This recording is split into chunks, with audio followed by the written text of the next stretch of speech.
now we straight chillin', serial killing, pre-cold villains on the mic, got you reeling. 5-star rated from the floor to the ceiling. If you catch a 1-star, no time for feelings. Got a demon DJ on the ones and twos by the name Beelzebub, so don't get confused. So grab a seat by the fire, roast them all over two, and prepare to hear the legend of the straight chillin' crew.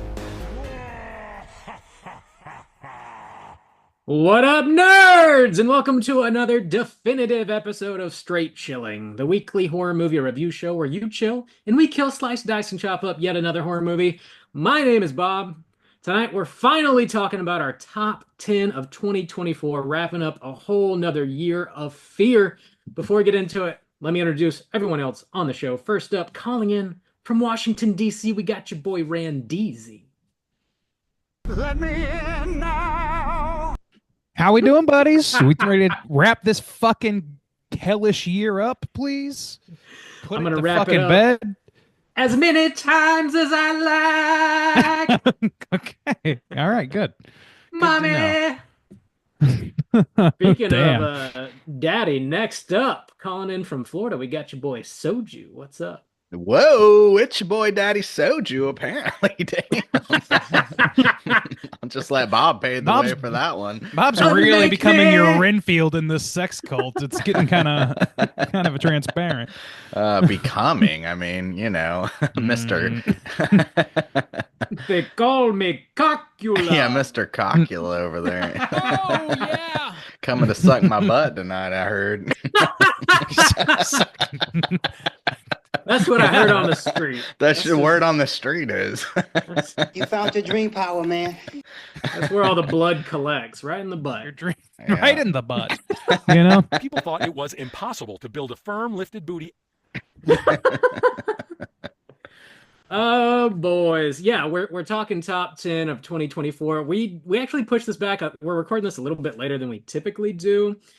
Just because mainly we wanted to make sure we could get Nosferatu in because it came out on Christmas Day, and that we got to do that. Also, a full-blown episode on The Substance and Heretic. So we got a few big releases in before doing this, and I think we had a little more time to reflect upon the year.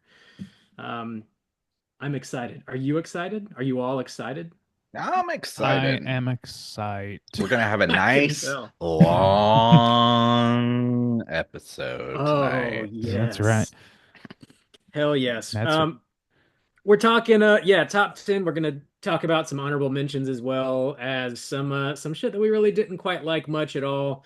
And we do have one voicemail we're gonna get to, and then we're gonna wrap it up with 2025 releases, some stuff to look forward to. Hell yeah. Cool. Before we get into it, let's hit a little bit of housekeeping, though. We do have our February poll currently posted on our Patreon website. If you guys support us at the $5 level or above, you get the chance to vote on a movie we're talking about this February. The theme is modern science fiction, and the three movies you're voting between are Dark City, Signs, and The World's End. Whoa, Bob. How are those numbers looking? Oh, hello. The World's End sitting at 9%. Dark City 27%, and Signs still on top at 64% of the vote. All right. Ooh, People love that 64. Shyamalan.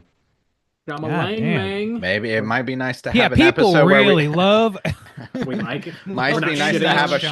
Shyamalan episode where we don't have to shit all over him for one. Yeah, it would be nice. Remember when this was good? We didn't know how good we had it. Remember when Then he put, tricked us all? then he put out trash. Yeah. He cheated us. Get those votes in before the end of January. We'll see what we're talking about this February. We're dropping mini casts every other Friday. The time of you listening to this, 2 days from now, we'll be dropping a brand new mini cast on Friday, January 17th, talking about Red Rooms.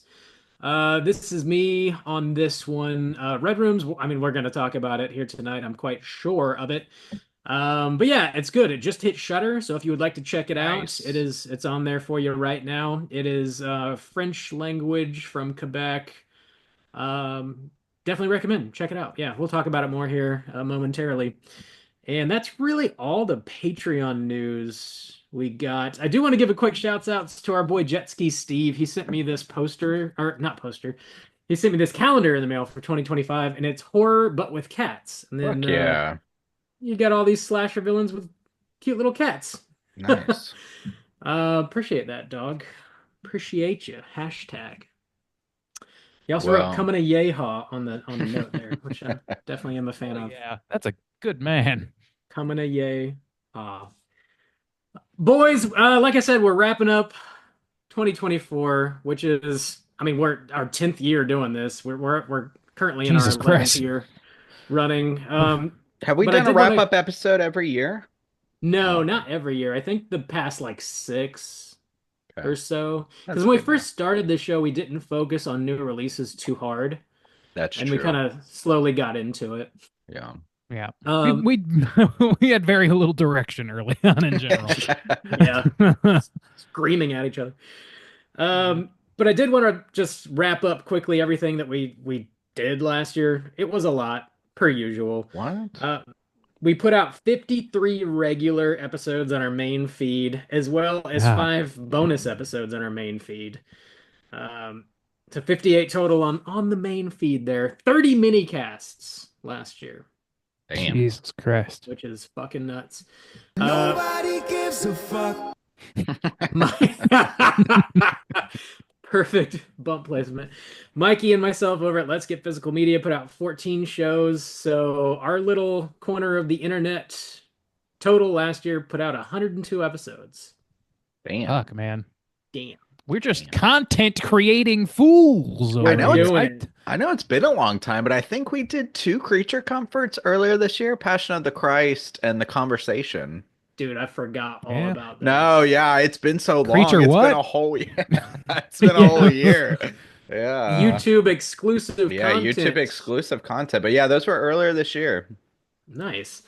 Yeah, man. Well, check that out over on YouTube as well.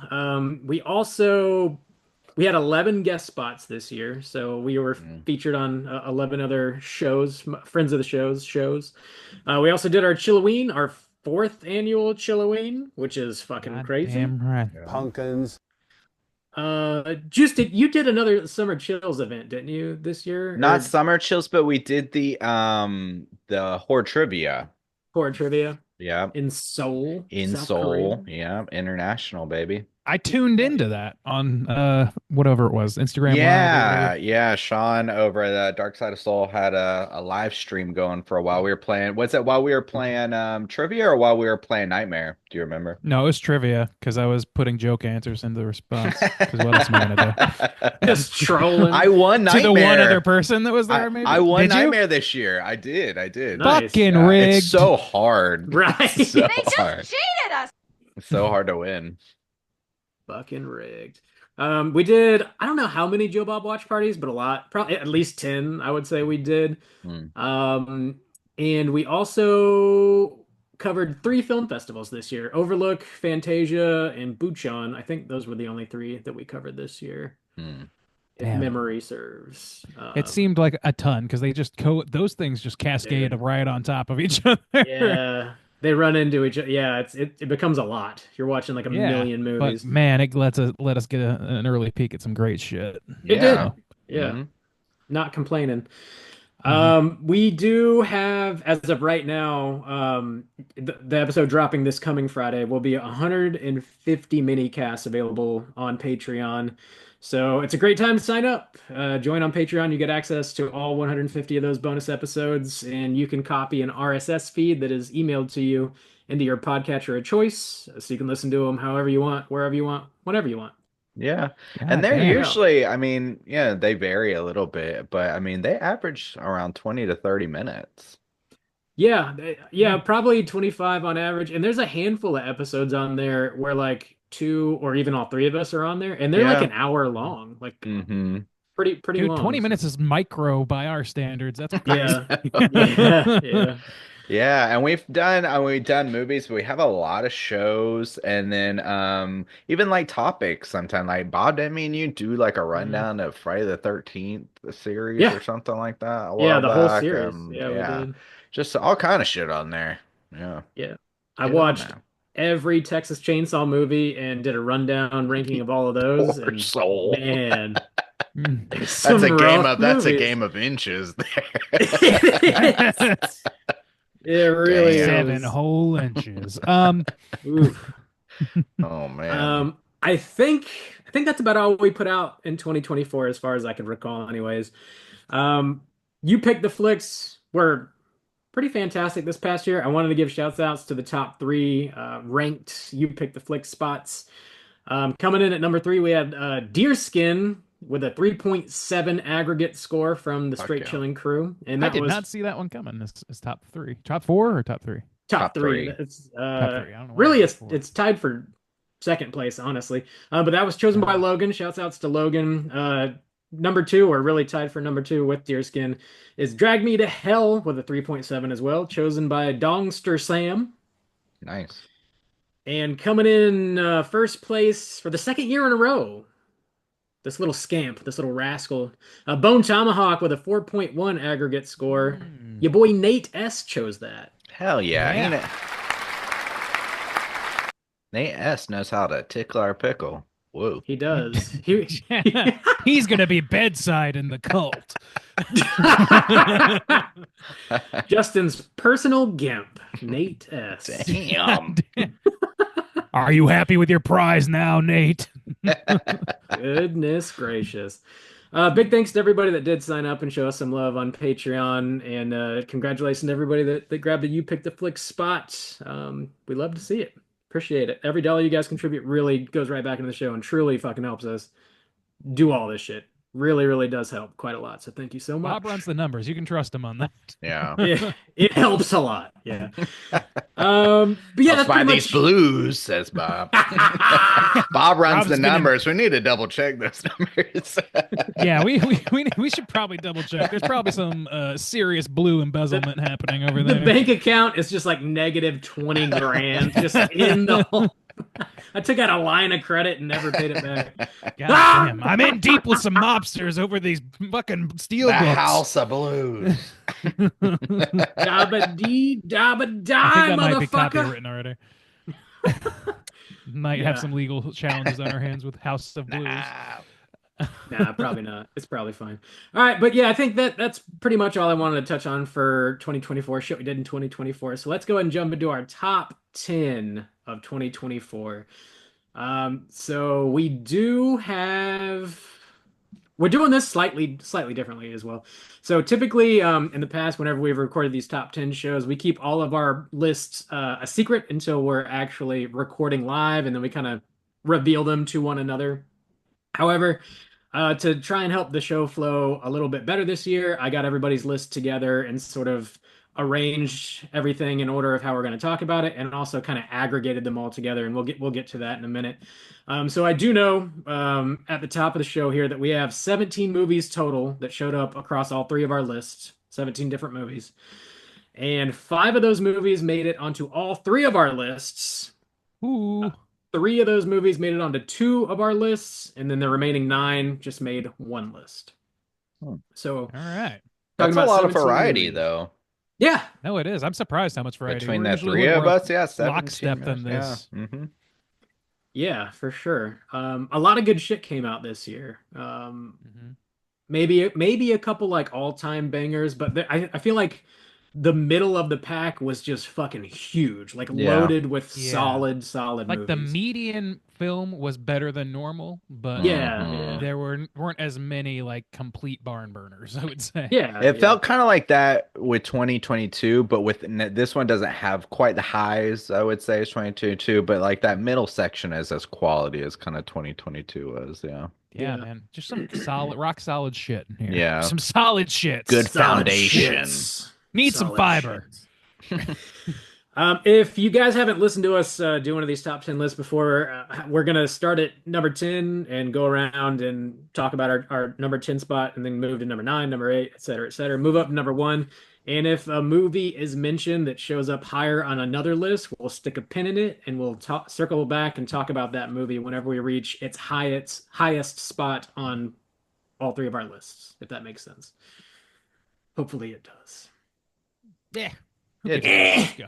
Just hold on. Just hold on to your butts. We're getting into it. All right. Starting with our top 10 spot. Randy, what did you have?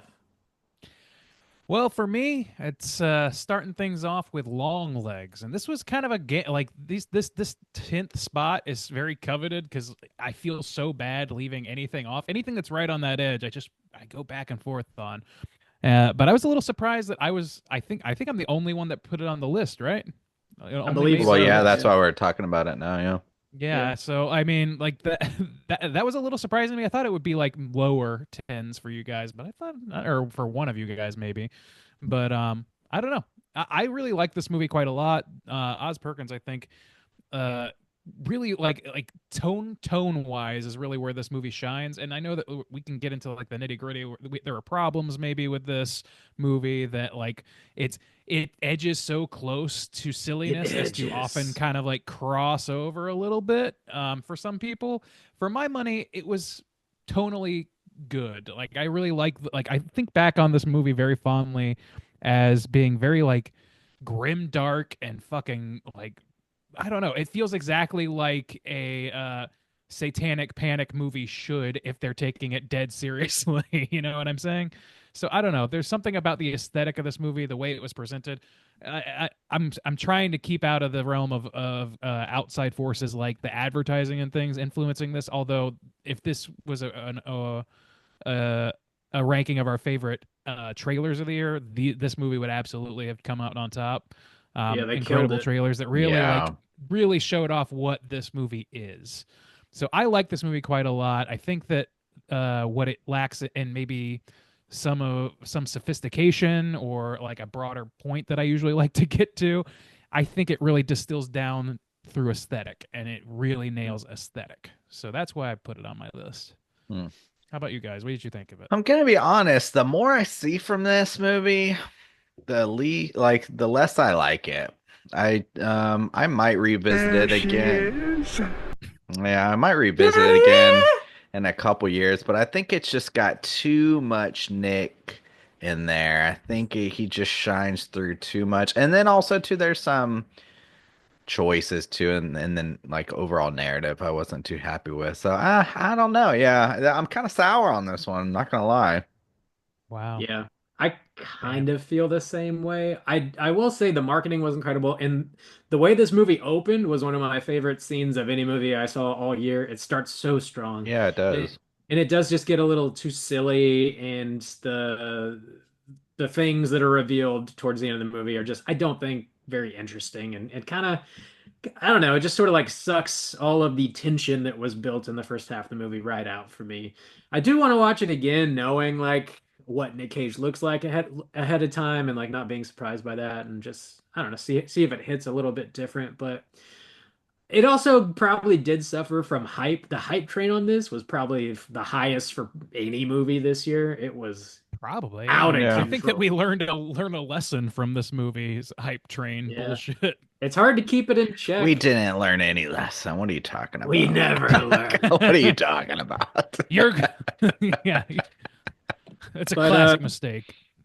Osgood Perkins has the Monkey coming out in February, and that trailer looks like it's is a little probably a little more honest with what the movie is tonally, which it looks very like splattery, slapsticky, almost kind of crazy. So could be fun. We'll see. Maybe we'll talk about it. Who's up next? Juice, your number 10 spot. What you got? There's Yeah. three options. As we said, there's always like a fight for this 10th spot, and so a couple movies could always bounce back and forth. But I ultimately ended on a movie called New Life, which is by our boy John Rossman, which is a movie I got to see for the first time at BFun this summer. But I would just say, and the thing about this is, I had to be really careful too because last year somebody said to us like, hey, maybe you included a lot of like horror adjacent type of films in your top 10. So I really try to hone it in to horror. And what I would say about this one, it's a little difficult to talk about, but it might start off seeming more like a thriller type of movie, but there is something that happens that really delivers on like the fact that it is hardcore horror film. There's a bit of Cronenberg in here, some solid body horror, but I think it takes a kind of subgenre of horror that we've seen done quite a lot in a lot of different kind of aspects, but it adds a new kind of spin to it and adds actually like a really heartfelt story that you don't often get in that kind of subgenre. So I can't say much more than that without kind of like spoiling what it's all about, but I would definitely recommend people check this one out. It's called New Life, and it is on, I was looking, it's on Amazon Prime, Apple TV, maybe Hulu. I think you can stream it there. So yeah, it's out there. Nude life, you say? Nude All right. Life, the That Nude one, Life. that one escaped me, man. I somehow did not get around to seeing that one. Yeah, it was a You good one. recommended it highly right out of the gate during festival season, and just I same deal. Like it was always on the list, but never always a bridesmaid. Yeah, You know? and that's what the good 10 spot is for, is to kind of shine some light That's on. how I used it for a movie no Yes. one's heard of and deserves more attention. But yeah, I would. So I mean, we're gonna get to I this year what I try to say when we get to the recommendations or whatever, I try to save those more for the like horror adjacent or like close a little Mm, bit or something like that. So yeah, I thought this one was very deserving of the number 10 spot. Bob, what was your 10 spot? nice. Well, my number 10 spot to Randy's point, I wanted to also shine some light on something that you probably never heard of, just sort of slipped right by you. It's this little indie filmmaker, Uh-huh. Bobby Eggs, came out with a movie called Hmm. Nosferatu this year. Bibbsy Egerton. Oh, that's the sequel to Nosferatu. That's right. Nosferatu No. Deuce. Yeah. Yeah, as our boy Spur. Janus. That's Ah. a shout out to my boy Janus. Not gonna try to, bite his Yeah. jokes like that. We're gonna hear from Hugh Janus later on this You show, could by the never. way. So just strap Oh in. shit. Get Strap ready in. for Hell it. yeah, Whoa. dude. Hell yeah. Hell Bob, all yeah. right, number 10, but we can't talk about it yet. But Yeah. that is a little surprising. Hold that All one right. in your pocket. Stick a pin in that. We'll be right back. Moving on to our number 9 spot. Back to Randeezy. What's at number 9, dog? My number 9 is a movie that I almost didn't put on because like we talked a little bit about like for the first time ever we cross consulted on what qualified as a horror movie and what didn't because we've fallen into that trap 9 times before I think. So yeah, I chose What's Inside, the Netflix released sort of horror comedy, horror sci-fi film that centers around a group of old friends who get back together. One of whom had been estranged and brings this bizarre technology with him. And I don't know quite how much to reveal about the plot because it is quite a journey, and that's definitely the fun of it. But I will say, man, this thing goes places. It goes some fucking interesting places. And more than that, again, this is another movie that like skates through to my top 10 because of the aesthetics of it. The editing on this is some of the most fucking impeccably fun editing I've seen in a long time. There's other great editing on our list, other movies that do like really great work, but this is the most fun to my mind. Maybe only rivaled by The Substance, which may or may not make an appearance. We don't know yet. Probably But not. yeah, there's just a lot of like Edgar Wright in the DNA here, who's one of my favorites for this sort of thing, and it just works really really well for me. You guys saw this, right? I think you guys have seen it since. Yeah, it was. Yeah. I just saw it the other day, and it almost made. It was one of those ones, kind of fighting for that spot. I will say that when I watched it, it was a fun ride. Like the editing really pulls its weight a lot. It was a lot of fun to watch for sure. It reminded me of Booties from a couple years ago. Yeah, I Oh, think that oh it yeah. does share some shit with that, Bob. Yeah. Yeah, I had a really good time with this one as well. The editing is mind blowing. I can't imagine how much time they sank into just piecing this thing together. A lot of kinetic energy. It feels like it's akin to like a murder mystery too. So if you're into that kind of thing, rub some sci-fi on it, and Yeah. kind of what you get It's like here. it's a murder mystery. It's like Knives Out plus coherence in the editing style of an Edgar Wright film. Yeah. Those Yeah, are fucking it's- great things to pull together. Yeah. Yeah, solid flick though, and it's on Netflix, and it's not like 2.5 hours long. I would say it's Yeah, horror it's a though. It's yeah, I would say it's horror. I would say. Google Yeah, says it is, yeah, so yeah. that's good enough for my We, purposes. I mean, we're sort of loose with what we consider to be horror, and I guess some folks Yeah. don't appreciate that. Like, there's not a slasher in this necessarily, or like a But people ghost. die, yeah. But yeah, it's We- pretty horrific. I don't know. Like, I think it's I think this enough. is reining it in a lot tighter than we usually do. So Yeah. count your blessings, naysayers, because a lot worse. We did this for you. Appreciate us more. I could have included the Lithonia music video on this Impossible. fucking list. You know, that shit rules. That is really good. Moving on, Juice, your number 9 spot is the same as mine, actually. Whoa, all right, so you want to just discuss it together then? It's Azrael. Yeah, as real. Yeah. Samara Weaving joint, fucking killing it on Shudder currently, an E.L. Katz directed movie. Yeah. No, and we covered his film Cheap Thrills just a few months ago. Yeah. And it's a strange movie. It's actually back-to-back years we've had a movie that had no dialogue in it because we had this one and then we had that Alien one from last year of like No One Will Save You, I think. Right. Yeah. Oh yeah, that did. But this one I definitely hit better for me than that film did. But yeah, it's like an action horror, and the horror elements are strong in this one. There's like some apocalypse shit going on, some cult shit going on, a little bit like Mad Max thrown in there. It's got some action. The creatures are cool in this. The thing that are like roaming out in the woods. Yeah. Yeah. Yeah, it looks great.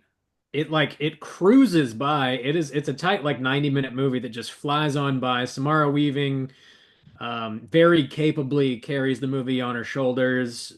She's just incredible. She hits it out of the park in really everything I think she's ever been in. Anything we've seen her in anyways. Yeah. But yeah, if you're looking for something that's a little more like Down on the the sink. action end, it's great. It's really good shit. Yeah. Yeah, no, this is a really fun fucking movie. It's like I don't know, it's not always, it could be seen as written off as just purely gimmicky for that reason, but I wouldn't. I think that it like rises to the challenge and creates a compelling enough narrative, like kind of with that as part of its arsenal, not with that being the point of the movie. So like Yeah. I think that's how it stands out a little bit from something like A Quiet Place or something like that. Like to me, that movie is gimmick forward. This is more like incidental to the plot. I think at least that it feels maybe, way to me. yeah, the biggest negative is maybe since it's like there is no dialogue, you might have to pay a little bit more attention. Like, if Yeah, you you threw it can't on at a watch her party, during it this wouldn't really movie. make sense in that kind of capacity, even though it's a lot of fun. Well, But yeah. There's a lot of movies on my list that would not do well at Well, parties, yeah. in fairness. Red Room straight to the top. That's the one I'm throwing up for the Yeah. parties. Who's ready to be uncomfortable? I always put on Shawshank Redemption at a party. People love it. God damn. Solo? Solo? Did I hear Solo? But yeah, Fire it up! I liked Azrael a lot. Yeah. And it's yeah, on Shudder right now, I think. It is on Shudder. I believe so, yeah. And we just put a mini cast out on it, so if you want to hear Juice talk about it at length, you can do so right now. Yep. Written by Simon Barrett too. Apparently he had a fucked up dream and it like inspired him to write this movie. Cool. There you go. Moving on to our number 8 spots, back to Randy. What you got? Oh, your God. It's Heretic. Heretic, which we just released an episode on just mere week or two ago. I don't remember which. But yeah, sort of a late entry into the year, and I just really enjoyed this. I really loved our conversation around it. There might be a bit of recency bias at play here. I can't reject that possibility, but I really enjoyed this movie a whole lot. It gave me enough to chew on to where we had like a fantastic conversation that I think could have gone on for another hour and a half, and that's always a huge benefit in my eyes. I think the performances were stellar. I think that, Justin pointed out some things that maybe I hadn't fully considered about like the internal logic of the plot that I could see as being counterproductive for some people, but by and large, it clearly didn't bother me that much. And it only kind of is a little bit bothersome in retrospect. So I just really like this movie, and I think that it I don't know, it brought the heat for me. It gave me a lot of what I like to get out of a sort of an eerie thinker of a horror movie. So I Hmm, enjoyed it. And cool. we just talked about this, so you guys probably don't have a whole lot to add now. Yeah. Yeah, it was a solid little surprise, something that came out that really I didn't hear anything about prior to. And Hugh Grant killed it. Sophie Thatcher killed it. I mean, everybody really did. And I think it really did. Probably one of my favorite discussions we had last year was on that show. We had Nicole on the show, by the way, if you hadn't listened to it. It Yeah. came out last week. Go back and have a listen. I thought it was just really a really interesting conversation. Even if the movie didn't totally hold together, for me, the way it may have for some other folks, totally worth watching. And I'll watch it again for sure. Yeah. Yeah, I'm really gonna keep an eye out for these directors. I'm trying to remember their names. What is it? Scott Beck and Brian Woods. Woods, yeah. Because they're like I also really enjoyed Haunt. I was surprised by Haunt when that came out. So they've got a good track record with me, and I'm excited to see what might come from them. They wrote A Quiet Place, dog. Yeah. Who's next? Soju? Yeah, You number wanna? 8. What you got? I did In a Violent Nature.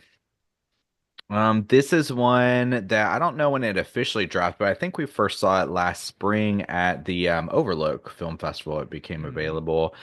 And I just, I've said it many times throughout the years, but I'm a sucker for kind of like a clever idea. And essentially, this film just showed us that, there's been so much legal back and forth and delays for any kind of new Friday the 13th property that it even like messed up the game and stuff like that. And this is a Friday the 13th movie. I mean, it is. And it's highly successful. It's, in my opinion, in that realm. It's another movie that's a ton of fun to me. It's just a fun new Friday the 13th film where the killer isn't named Jason Voorhees. That's all, but he operates in the kind of same way. And it follows a lot of the same beats. There's some awesome, ridiculous, brutal kills in here.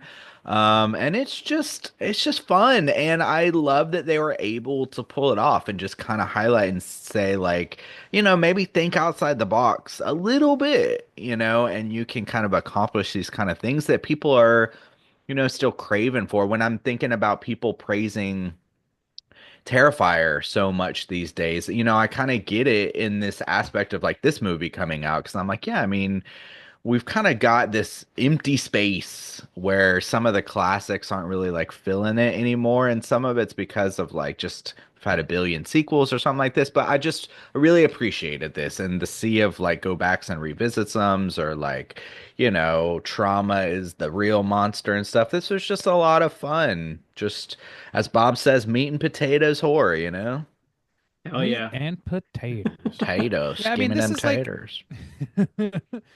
yeah, it's like I don't know. It's a good flick. I think it has some shortcomings or whatever where like I don't know, like it depends on your tolerance for pacing. I think that a lot of people took it as being too slow, and I think that's valid depending on what you're going into the movie for, especially if you are kind of anticipating a Terrifier level slasher movie. It's not really that. But if you're the thing is like I'm not really interested in a classic retelling of another fucking slasher. I'm just that shit's been played out. It's been played out since 96, since 91. Like it's been played out. And I don't like finding a new angle on it is fine. Typically, but if you don't find like a completely new angle on it, like if you're gonna release this, give me something fresh about it, and this is doing that. I think either give me something fresh about it, and also this is untethered from the history of Friday the 13th, so the Yeah. apples to apples comparison, it doesn't suffer the way that something like the Danny McBride Halloween movies did. It doesn't have to stack up just so it can kind of live in the ether on the other side of things and just be its own thing without having the baggage. I Yeah. appreciate all of that, and I agree that like, it's filling a gap that I think a lot of people do miss. I don't miss it so much, but yeah. This one was on my list for like the majority of the year, and it just barely got edged out. I really did like this one. I am definitely missing that like Friday the 13th shit, and this is that just from a different angle, literally and metaphorically. It's got a lot of great kills, and yeah, it does kind of scratch that itch. I definitely influenced by I think the Friday the 13th video game or just video games like that, POV killer type stuff. A really smart idea, and we were lucky enough to chat with the director Chris Nash at Overlook, and he's just a super like down to earth, nice dude, Very charming dude. Yeah. and self-deprecating, very funny dude. Hmm. And I I gave him love a a straight chilling. self-deprecator. I gave him a straight chilling sticker, and he wore it on his chest when he did the Q&A after the screening, which was very That's nice. dope. He didn't have to do that, and they did greenlight a sequel, so he's making another one. Oh, cool. Yep. There you go, more And to a come. violent nurture. Bob, what's your number 8? Number 8 is Monolith. And Man. this movie, I've been hearing about this movie forever. I think they showed it at the Overlook Film Festival in 2023. We missed it. I think it's a latter day COVID movie. Like they filmed it like 2021, 2022, I God think. damn. And then it did the festival circuit, and it just took forever to get a wide release. Which we didn't mention at the beginning of the show. That is our threshold for movies that can make this list, our end of the year list, or movies that got wide releases in the year of 2024. So this finally got a wide release in 2024. Lily Sullivan is the actress that she's the lead in Evil Dead Rise, and she carries this whole movie. It's about she's playing this podcaster who is sort of a kind of an investigative reporter, I guess you could say, or like an amateur investigative reporter. And she's starting this show that's she's doing deep dives into just unexplainable like phenomena, just weird, random stuff. And she's looking into these black bricks. She gets like an anonymous tip from somebody saying she needs to look into these things, and she starts making phone calls. And the whole movie really is her like on her computer, recording conversations with people on the phone, talking to her parents, just like trying to put these pieces together. And it builds this like creepy tension really, really well. She absolutely destroys the performance, and it's kind of like a bottle movie. It really takes place in this one like really, really swanky house while she's figuring stuff out and getting really creeped out. She's just totally alone in this mansion. COVID movie, totally worth watching. I enjoyed it quite a bit. Did either of you guys watch this? I missed this No, one. it's been on the list for a long time. It's not found footage, right? It's not found footage, no. Okay, all right. The way you described Um, it seemed like it could have been. Yeah, it definitely could have been shot that way. More towards the sci-fi kind of stuff, not outright full-blown horror necessarily, but quite enjoyed it. Check Cool. it out. All right. Moving on to number Awesome. 7, Randeezy. What you got? Oh shit! What do I got? Number 7. Oh, okay. Mine is going to be Strange Darling, number 7, which is going to make further appearances. Sticking a so pin I'm in gonna- it. The pin's in there. We're putting it in there, and we're moving right on past it. The pin is in. Juice, number 7. What you got? My number 7 is talking about movies that, it's been a long time coming, but You'll Never Find Me, which Yeah. we watched Yeah, for the dude. first time like a year and a half ago, which is Yeah. ridiculous. There's But a few if- movies like that on this Yeah, list. it's weird getting because now this is we're heading into our 3rd year doing the festivals, but so yeah, it's Mhm. like that separation. But this one, I mean, but it did come out on Shudder. I don't know, earlier this year. I think probably around May or something like that. So it's been out a while this year. And yeah, I was just really impressed by it the first time I watched it, and I revisited it again this year. I think maybe to do a mini cast on it. And I was curious if it would hold up, and it really did. It's very dialogue driven. It's mostly just like 2 characters in a kind of isolated trailer, and they just kind of talk back and forth. They're very different. An older man, a younger woman, and it's cool. It's it kind of plays off. It kind of reminds me of that first half or that first maybe third of Barbarian a little bit, where you're always trying to kind of like feel out like a new person. Can you trust them? Do you have any other option? Like, and I thought that it played out really well. And so, yeah, this is just a movie that I really enjoyed. But both times or I don't know, I'm probably saying like 3 or 4 times now at this point. But yeah, it's every time I've watched it, I've really enjoyed it. Yeah, I've only Yeah. seen it the once, but like I remember it standing out pretty well out of that particular festival, which I want to say it was Bucheon, but it could have been Maybe. something else. Yeah, I think so. Australia, That was the year we another did, like, 5 Australian. I different. think that was the year when we got a lot of Australian horror films. So yeah, it Yeah. might Definitely have been at was, yeah. Buchan, yeah. Monolith is So, also Australian, by the way. Oh, okay. well, Another there one. They're you go. still going There's- strong. Nice. Yeah. They are. Takes a while to get here from there. I guess so, yeah. But yeah, like I love a good bottle movie that Yeah. that has like strong acting, strong characterization, and keeps you gripped to the seat. You know what I mean? And that this movie accomplishes that pretty well. It keeps you kind of guessing, although like I think that like the ending is not it's not easy to it's not like it's easy to guess, but it's like it's definitely on the plate of options the whole movie. You know what I mean? It's like maybe this is happening, but it could be this or this, and so it does keep you guessing. But I would say that it's not like a complete rug pull of an ending or anything like that. No. But it is one that you probably don't want spoiled for yourself. So Yeah. I would say go Yeah. into it and go into it as blind as possible. Maybe I already ruined that for you, but go ahead, give it a shot. Yeah. I enjoyed this one too. I have not rewatched it, so it's a little hazy in my memory. But I remember really, really enjoying it. The ending specifically, I thought was nice. Builds a lot of tension, really creepy, So really, good at really the spooky. tension, yeah. Yeah, put it on like a rainy afternoon, turn all the lights off, and like you'll have a good time. I think that's what a boy likes. I think this was on Shudder. It might still be there. So it I'm should pretty be sure it Yeah, is. I'm pretty easy to sure it find. still is, yeah. Yeah, definitely check that one out. Bob, Uh, what are we at, 7? Number 7 for 7. Bob. Number Abigail. 7. Abigail made the cut, boys. Whoa. Whoa. This is from the Radio Silence crew, and I just really had a good time with this. It's nothing deep or anything. It's just a straight up popcorn flick, and I really, really enjoyed it. The ensemble cast is absolutely phenomenal in this. Melissa Barrera is sort of the lead here, and I think this is her best performance for my money so far.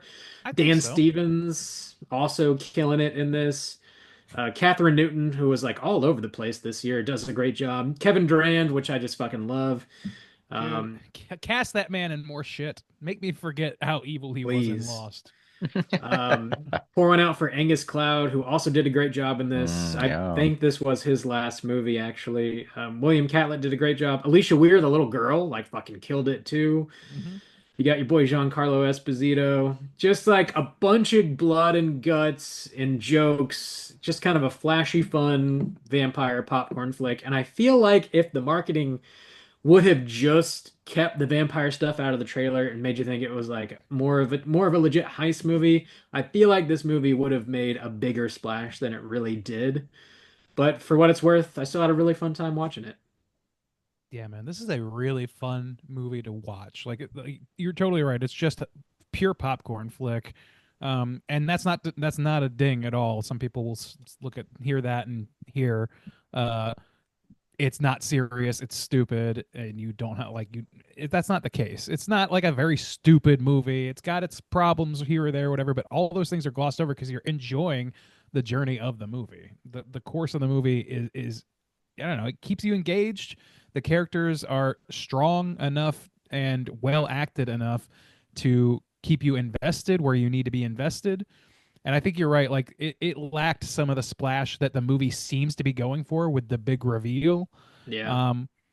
But ultimately, like we saw this at the Overlook Film Festival, and we got like fucking vampire teeth as like promo items and shit in the line, and it was real like, so they weren't hiding it at all, and it still was great. Like I still had a great time with it. It didn't sour the milk so bad for me. Yeah. So Yeah, it's a fun movie. Yeah, being removed from like having to analyze it, I can think like, yeah, that's fun. I remember like the last third being kind of a disappointment, but in general, like the cast, like the performances really stick out in my mind as being like the one of the big shining lights about it. Mhm. Hell yeah. Yeah, it was a lot of fun. Yeah. Fun shit. Moving on to number 6. This round, it's all skipped. But Randy, why don't you go ahead and tell us what you had at your number 6 spot? Well, let me tell you about my skip. My skip is called Red Rooms, and we'll hear about it later. Juice, what about your number 6 spot? I also hit Red Room, same as Randy, so we'll hold on to that one. Ah, shit. What? Roho Rooms. Robert, what was your number 6 spot? I got The Strange Darling at number 6. Oh, so I'm the only one left holding on to Strange Darling. Holding on. We hit sticking a Randy pin in it. already, yep. Hold on loosely. Hold on to your butts. Blasting through the 6th spot, moving right on to our number 5 spot. Top half, Randeezy. What you got? All right. This is one that I believe I'm the sole person to put it on my top 10. This is Milk and Cereal, which was a surprise drop exclusively on YouTube by YouTube content creators. And boy, this movie just like hit a lot of pleasure points for me. Like this is written and directed, starring Curry Barker. Also stars a few other folks from the channel that they normally work on, which is mostly comedic. Cooper Tomlinson. I don't know how to pronounce his last name, so I'm not going to try. But this is a found footage film, which is all right, great. I love that. That speaks to me. It's a surprise drop from an individual group of creators that is not hyper produced and has absolutely no studio stink on it whatsoever. That's like 2 or 3 things I just said that are also huge benefits to me. And it's fucking impeccably acted, I think, and also really fucking like engaging and mysterious and brutal. It really does a lot of shit so right. I felt like I wanted to sing this movie's praises in my top 10 as soon as I saw it. Like I kind of knew like this is gonna have to be at least mentioned on the top 10 episode that we do, the review of the year. And it oscillated back and forth because it's sometimes hard to measure this up against a movie like Longlegs that has fucking Nick Cage in it, has studio people in it, or like Nosferatu, which is like they're like this is something that people made with like a couple grand in mostly their house and like a random patch of desert. This is a fucking very, very simple little movie that was made out of like passion and just drive to create something, and it shows. I really, really respect the movie on a craft level, and I really, really love it as in just a piece of media to engage with. I just really, really love it. It was a surprise So, you guys for both me. saw it, right? I did not Yeah. actually, so I can't comment at all. Oh, I okay. miss, even though you've been praising it a lot, I meant to watch it. I didn't get a chance to. I did. I would love I, to hear your take on it when you do. I Anyway, put it sorry, on Ben. at Randy's recommendation, and yeah, I think Curry Barker's one to keep an eye on and see what he's doing next because it really is a very impressive film. It's slightly over an hour on YouTube. If you're into anything found footage, I think you're probably gonna fucking love it. It just is very, very smart. It's a very, very well crafted movie in every sense of the word. Dude can really act too. He can write, direct, and act. So I'm looking forward to seeing what he does next for sure. Cool. Yeah. Yep. Creepy shit, man. All right, Uh, Juice. Yeah, number 5, Right. Juice. My number 5 spot, I think I'm skipping, yes. But my 5 is where I'm putting the substance. So Ooh. hold on to that one. Don't crucify me, please. But yeah, I mean, top five is good. You Um, son of a bitch. I will crucify you. but I mean, even with all the abos, just hit number 5. So we'll hold on to that one though. Bob, what's your number 5? My number 5 is also a skipper, but Late Night with the Devil for me. Ooh. First Ah, mention. Bob. Speaking of a movie that took for fucking ever to come to a wide Yeah. release, Yeah, it Jesus. I sat on an article that I wrote in a fury of passion. Like a week after watching that movie, I spent like hours and days refining it or whatever, and then I just sat on it for like a fucking year and a half. It was painful for the movie to come out. You finally shat it out, A Randy. furry of finally passion. shan- I Yes. pissed and I shit my pants. It happens to the best of us. Moving on to Mhm. our number 4 spot. Randeezy, what you got? Yeah, my number 4 spot's going to be a skipper because guess what? It's Nosferatu, the movie that Whoa. we halted production on this episode to review. So we'll talk a little bit more about that shortly. All right. Juice, number 4.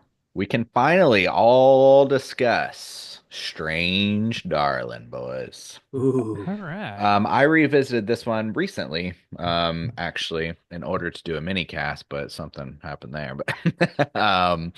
But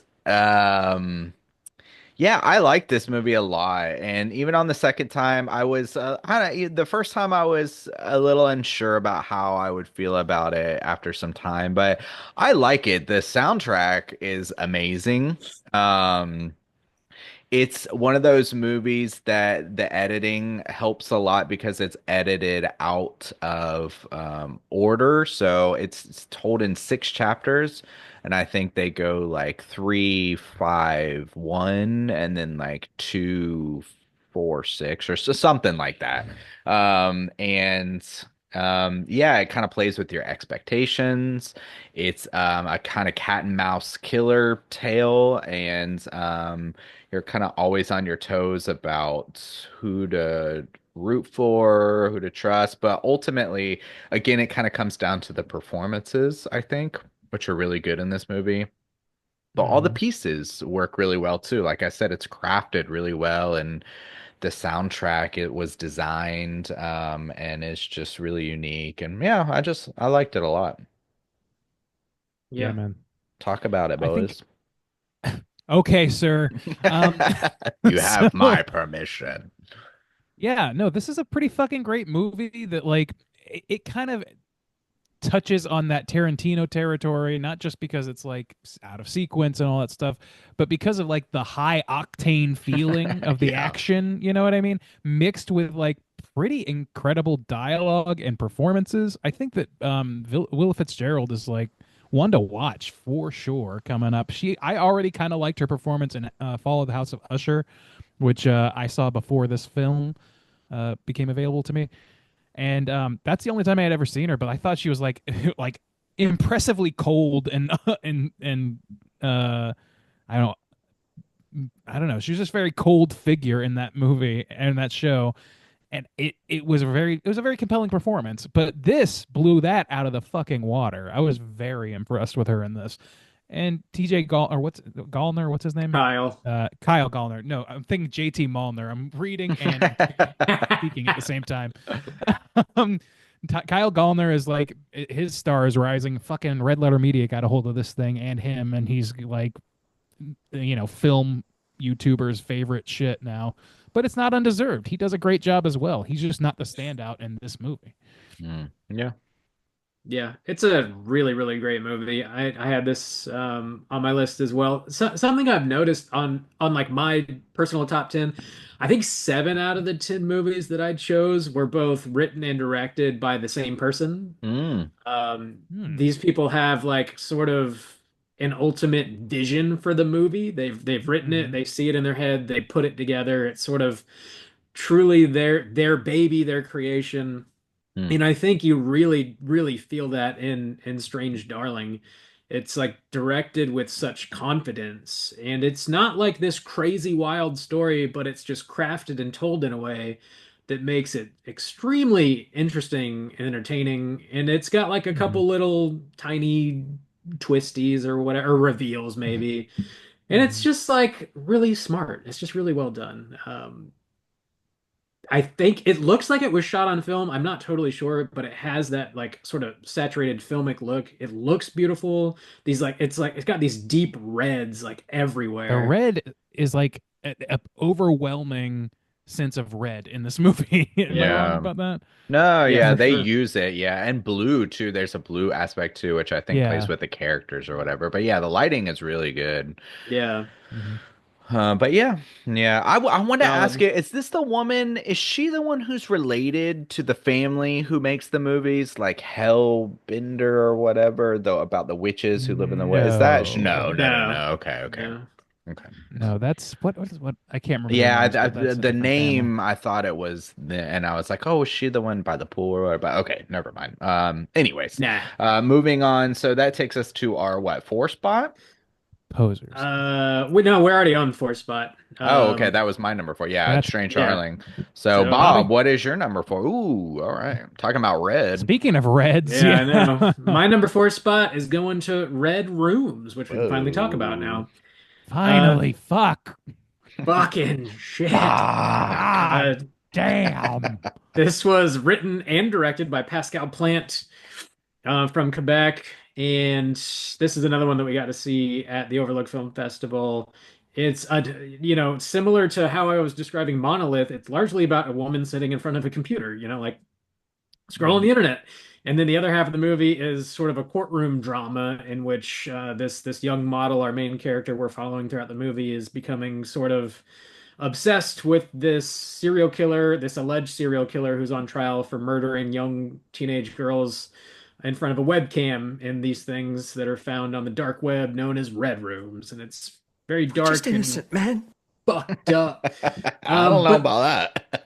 this movie does it's extremely economical. It does so much by showing you almost nothing at all. Like I said, you're mostly sitting in a courtroom or watching this girl scroll around on our computer, and it just manages to build tension and dread in these ways that are very, very smart. And there's like two or three scenes in this movie that are like seared into my brain that are like hmm nothing crazy is happening, but it's like really fucked up what's It's happening. really powerful. It Yeah, I is, know like yeah. exactly what scenes you're talking about. Yeah. Same, yeah. There's two in particular, but the one that I will mention because it's not so much of a spoiler, it's the first scene. Like that scene Yeah. of just like the slow single shot of the courtroom setting up the everything, basically the thrust of the movie, and then finally zeroing in on our character and seeing how she fits into this bit broader story. It's just like it's really tough to describe in a way that explains just how compelling it actually is. I was in from the first scene. Like that Yeah. I just sat my ass down and I was bought in. There's something about the way it was presented, the way that the proceedings were going, the way that it was the lawyers were posturing this client, the way that the defendant was sitting there.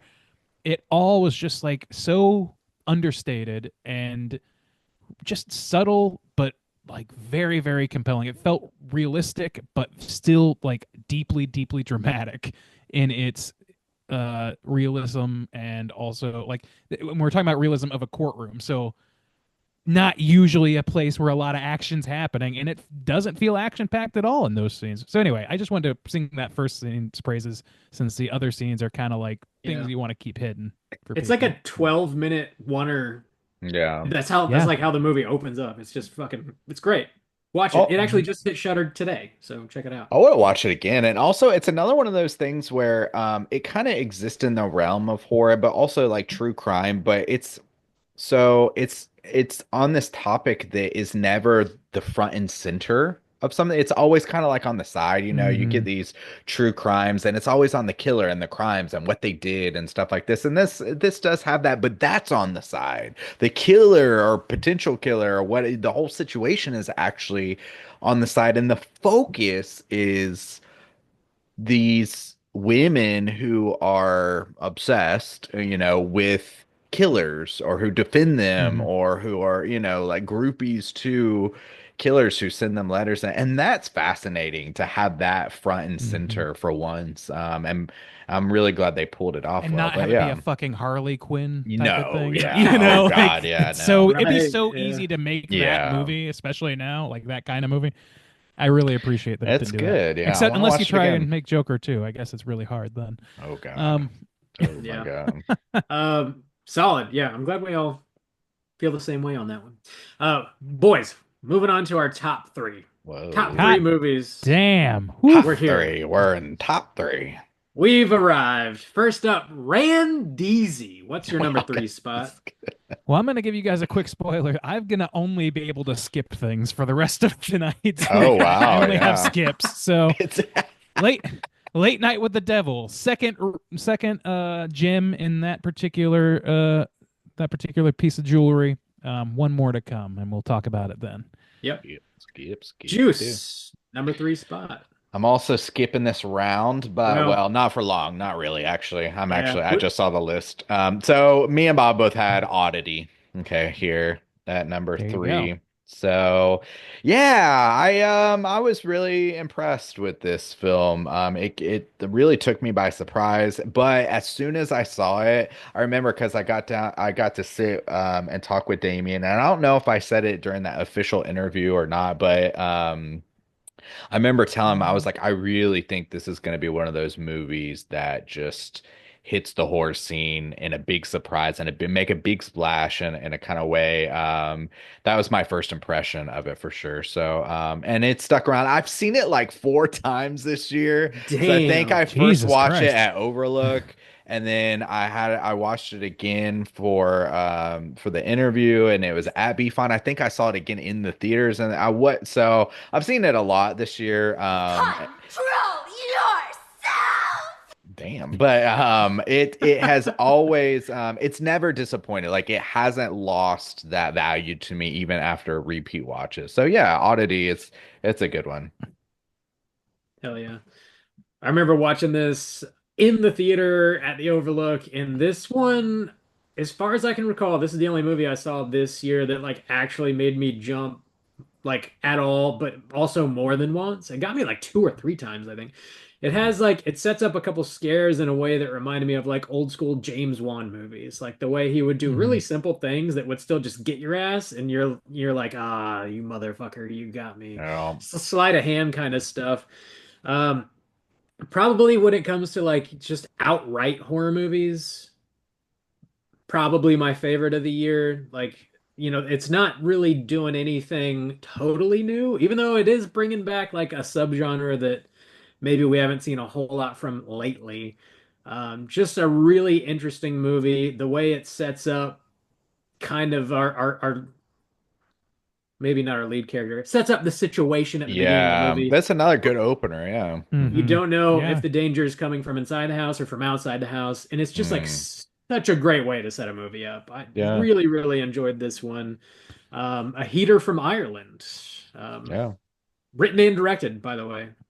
Good shit. Great monster, great Yeah, character. I kind of a new iconic type of character in the horror realm. Yeah, really good stuff.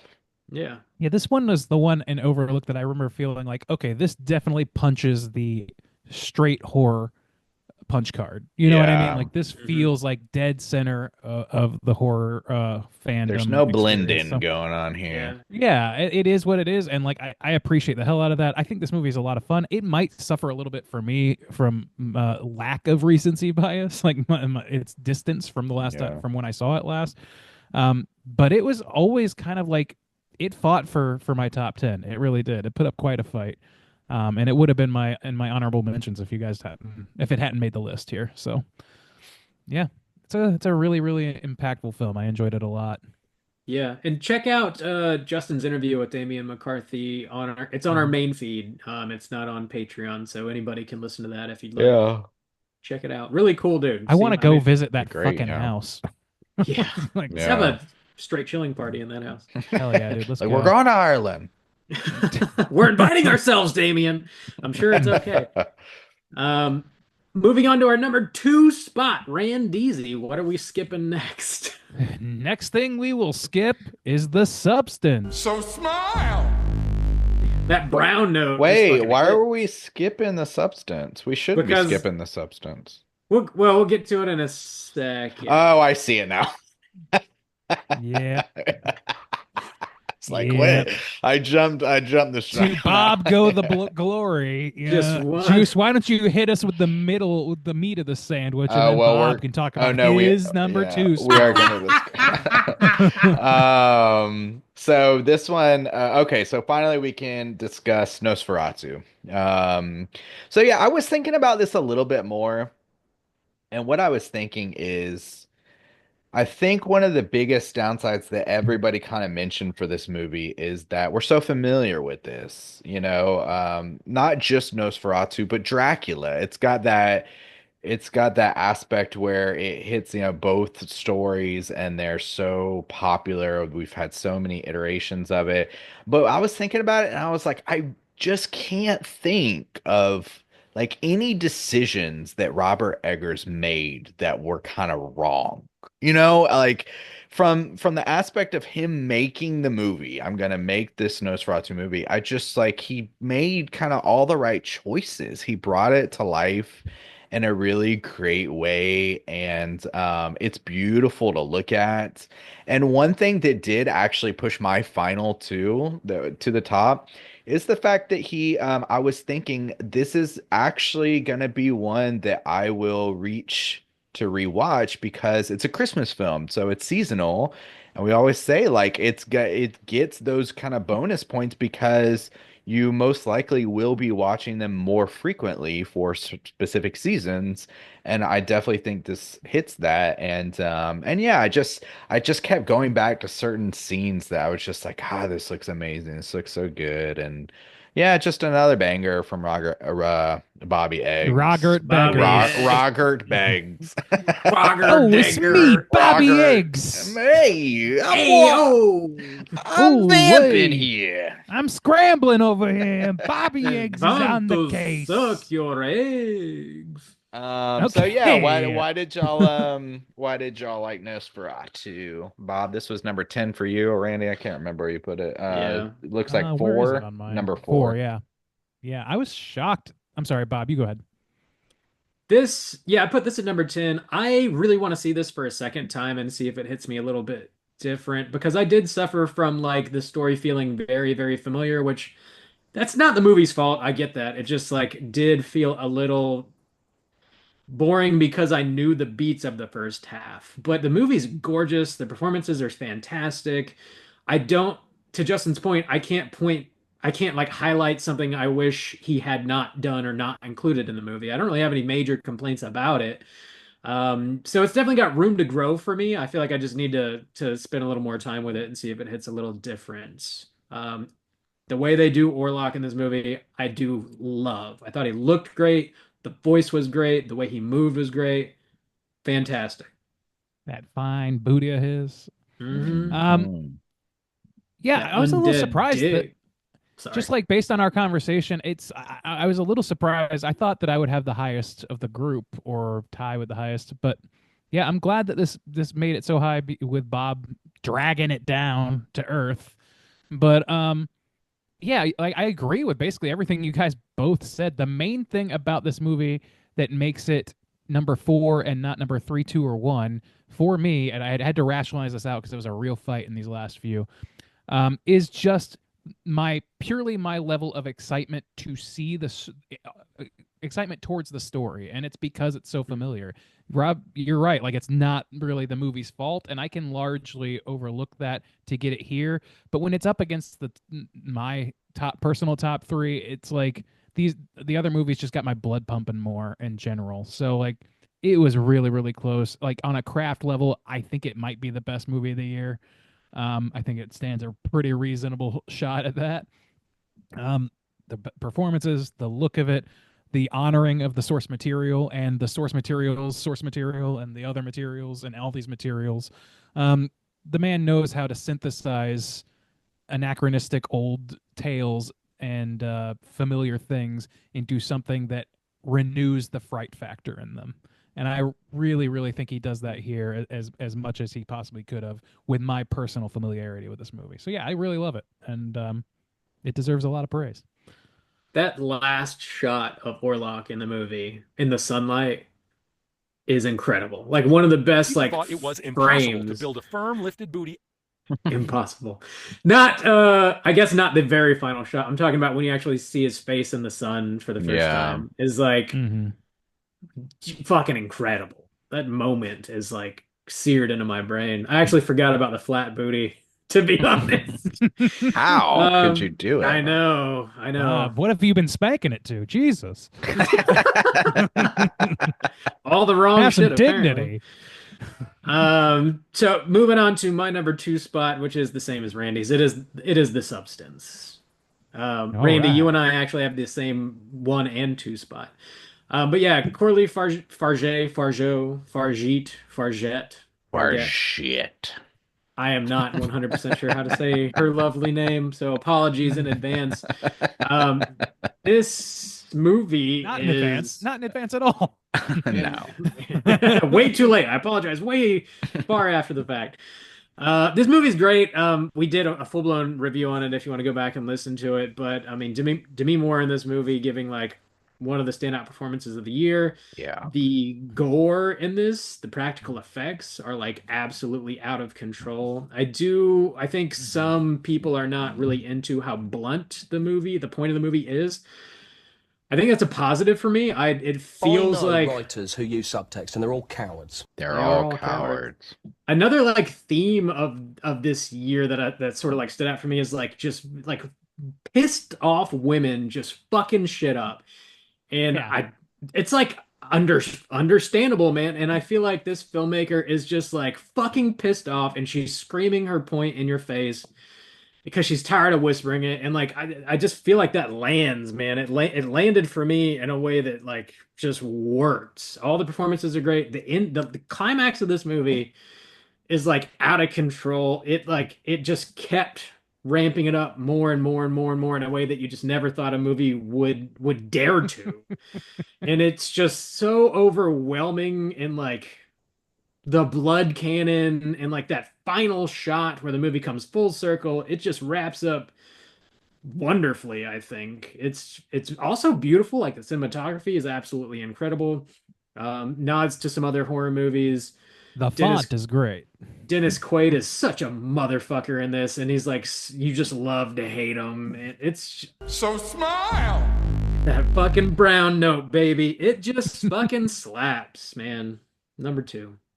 Yeah. Yeah, I agree to the point where I gave it the same number on my list. Yeah, this is an incredible fucking movie, and like I was saying about Nosferatu, like this is just one that it just made my blood pump seeing it like constantly top itself in terms of audacity and impact of the effects and just like you said, like the bluntness, like it just leans the fuck in. And you're totally right. Like this is a year, I think the last several years has featured a lot of this, but it really, I don't know, maybe it's just because it is the most recent year, but it feels like the women in horror, women as leads in horror movies trend has like just given so many beautiful results this year. Like so many of my top 10, top 20 are female-led films or movies that feature an insane performance by at least one actress. And this is like got two. Like Margaret Qualley does a fucking great job in this. Yeah. I think that she kind of gets sidelined a little bit for Demi Moore because Demi Moore is obviously like it's a masterwork for her in my opinion. But Margaret Qualley, she puts in the work too, man. She really creates a great counterpoint to this character. And I don't know, to this other to the other her, her other self. Let's say that. I could not get that to come out properly. Nailed it. Anyway, yeah, this is just like the look of it, the way I could just see the storyboards of this movie in my head watching it, and just I can imagine like it's just like seeing a schematic or the outlines just fill in with beautiful amounts of high saturated color, and the performances fill those characters out. It just felt fucking huge. I loved it. It was a maximalist film, and I really loved it for that. Yeah. Juice, you have a feeling about it or no? Yeah, I mean, I Any put it at number feelings? 5, so it's definitely top 5. I guess the only reasons it kind of dropped a little bit for me, the things that always stick out in my mind when I think about this movie is other than like the core scenes, and the amount of themes it has in it, which are really tied together well, is the length, the the just ongoing ending, which I'm still kind of split on in some aspects. But also I think one thing that kind of shaped my mind a little bit too is one thing that was really good is I had a conversation with one of my students about this movie. And it really gave me a really different perspective than the one that we had when we discussed it and the one that we got a lot in our Slack. So outside of our typical community. So my student is Korean woman who's an adult and an artist and a strong feminist, and she went to go see it with her friends, and they did not think it was a good feminist movie. Not that it was a bad movie, but you know, they had a lot of problem with the idea of people propping it up as a feminist film. And it was interesting to have that discussion with her and see her point of view on that. So it was a really fresh, different take than what everybody else was kind of saying at the time. And yeah, so maybe there's a couple of those things. Just dropped a couple spots, but not too far. So still great showing for this year for sure. I think Hell that's yeah. fascinating, and like, yeah, it's a really interesting conversation. For me, it's like it's what it's criticizing. So you can't criticize it if you don't show the depths Yeah. of of what it is. But also, I don't know. I'm about to launch into a whole other review of this movie. So stop me now. Shut up. All right. Moving into our number one spot. The moment you've all been waiting for. Oh my Holy God! shit. All right, Randy, you and I, like I said, we have the same number one spot. So why don't you just go ahead and launch into it since I made you wait for the substance? All right, that's what you call payoff. Number one for me and Bob will be I Saw the TV Glow, which we saw together, not on TV, in a theater at the Overlook Film Festival. And man, this is a movie that like hit me like a ton of bricks to start. And then it just kept hitting me. It just kept hitting me over the months. I kept thinking about this movie. I kept dissecting it in my mind and out loud with not just us. Normally, like my movie discussions will begin and end with us and the Slack, and you know, I kind of get out my thoughts that way, and then it's done. But I could not stop fucking talking about this movie. Beck probably thinks I was fucking insane. Like I was stemming off Oh, this you thing. are.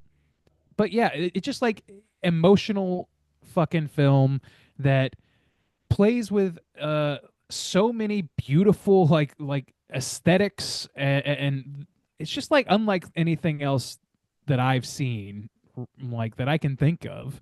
In its subject matter, plus its aesthetic, plus its fucking like goddamn dream logic, Twin Peaksiness. Like it's hitting a lot of fucking great shit for me, and a lot of stuff that's kind of close to my heart thematically. So I don't know. I don't know what to say about it except that it really hit me like a ton of bricks. The only thing that I considered dinging this movie for in terms of this list is its adjacency to horror is, I think, for some people, tenuous. And normally I would kind of stray away, or I try to give the top spot to something that is just like strictly horror. But I just love this fucking thing too much. And it was such a game of inches for me between this and Late Night with the Devil and Nosferatu and The Substance. Those four movies were just duking it the fuck out in my brain this last week. And honestly, like its closeness to my like to my personal life, like I think is what kind of pushed it over the edge. Is just my personal connection to some of the themes and some of the ideas being expressed in this movie. So Jane Schoenbrunn, I'm looking forward to seeing what she does next, and I think that it's going to be, if I remember right, a third film and what she's calling like a something of a trilogy or a continuation or something, but not like indirectly. I don't know. I can't remember. But it's going to tie in thematically, right? Yeah, I might have the name wrong because it's very long, but the title, it's going to be a sort of camp slasher movie, and it's called Love and Death at Camp Miasma, I think is what it's called. I believe. Okay. I don't think I even knew that, maybe, but okay. Yeah, I just saw an article like last week on it. It was fairly new, but yeah, looking forward to it for sure. Bob, yeah, this was my number one spot, and similar to what you were saying, Randy. Like, is it outright horror? I don't know. You could have that debate, but this was the one movie I saw this year that like from frame one, I was just like glued to the screen until it ended, like hanging on every single frame of this movie. It just stuck with me. Like I couldn't stop thinking about this movie. Even like today, like I knew we were gonna obviously record this show, and like I thought about this movie like all fucking day. Like I've seen it since The Overlook as well, and it hit just the same, if not better, because I had a better understanding of where the filmmaker was coming from and got more out of it thematically. Like, even if you go into this just like not knowing anything about the filmmaker, I think it's very accessible on the level that it's a coming of age movie and everybody can appreciate feeling like maybe they don't fit in. They might not know exactly why they don't fit in. They feel uncomfortable. Maybe they've got like an awkward upbringing, like you can't connect to your stepdad or whatever it may be. I feel like this is a very accessible movie on a lot of levels, and even more so for us because Jane Schoenbrun is our age, grew up watching the same shit, and is pulling from a lot of like early Nickelodeon stuff, like Pete and Pete, Are You Afraid of the Dark? Vengeance will be mine, Blow. Yeah, all this stuff that like we, as soon as it's on screen, like we immediately know the language, like we know the shows that are being referenced and played with here, and I think that adds even a deeper like level of connection for people of our age. Like it puts you right back at like, you know, age 12 or whatever, and like what that awkwardness might feel like, and it just sort of like as the movie continues and like the horrors of like the rapidness of which time flies is also something that is like very relatable. It's just like even if you are not a trans person or an LGBTQ person, or even if you don't know anybody that is a part of that community, I think it is a nice like doorway into understanding what that feels like because you felt that way on some level anyways. And it's sort of like this nice like doorway to hopefully maybe understanding someone that is not exactly like you. And I think that's another beautiful level of the movie. Like cinematically speaking, it's gorgeous. Like fucking beautiful movie. The performances are like gut-wrenching, like just fucking hit you in the fucking feels. The soundtrack is nothing but bangers. Plus a half star for Fred Durst being in this for like a half a second anyways. What a code you have, Bob.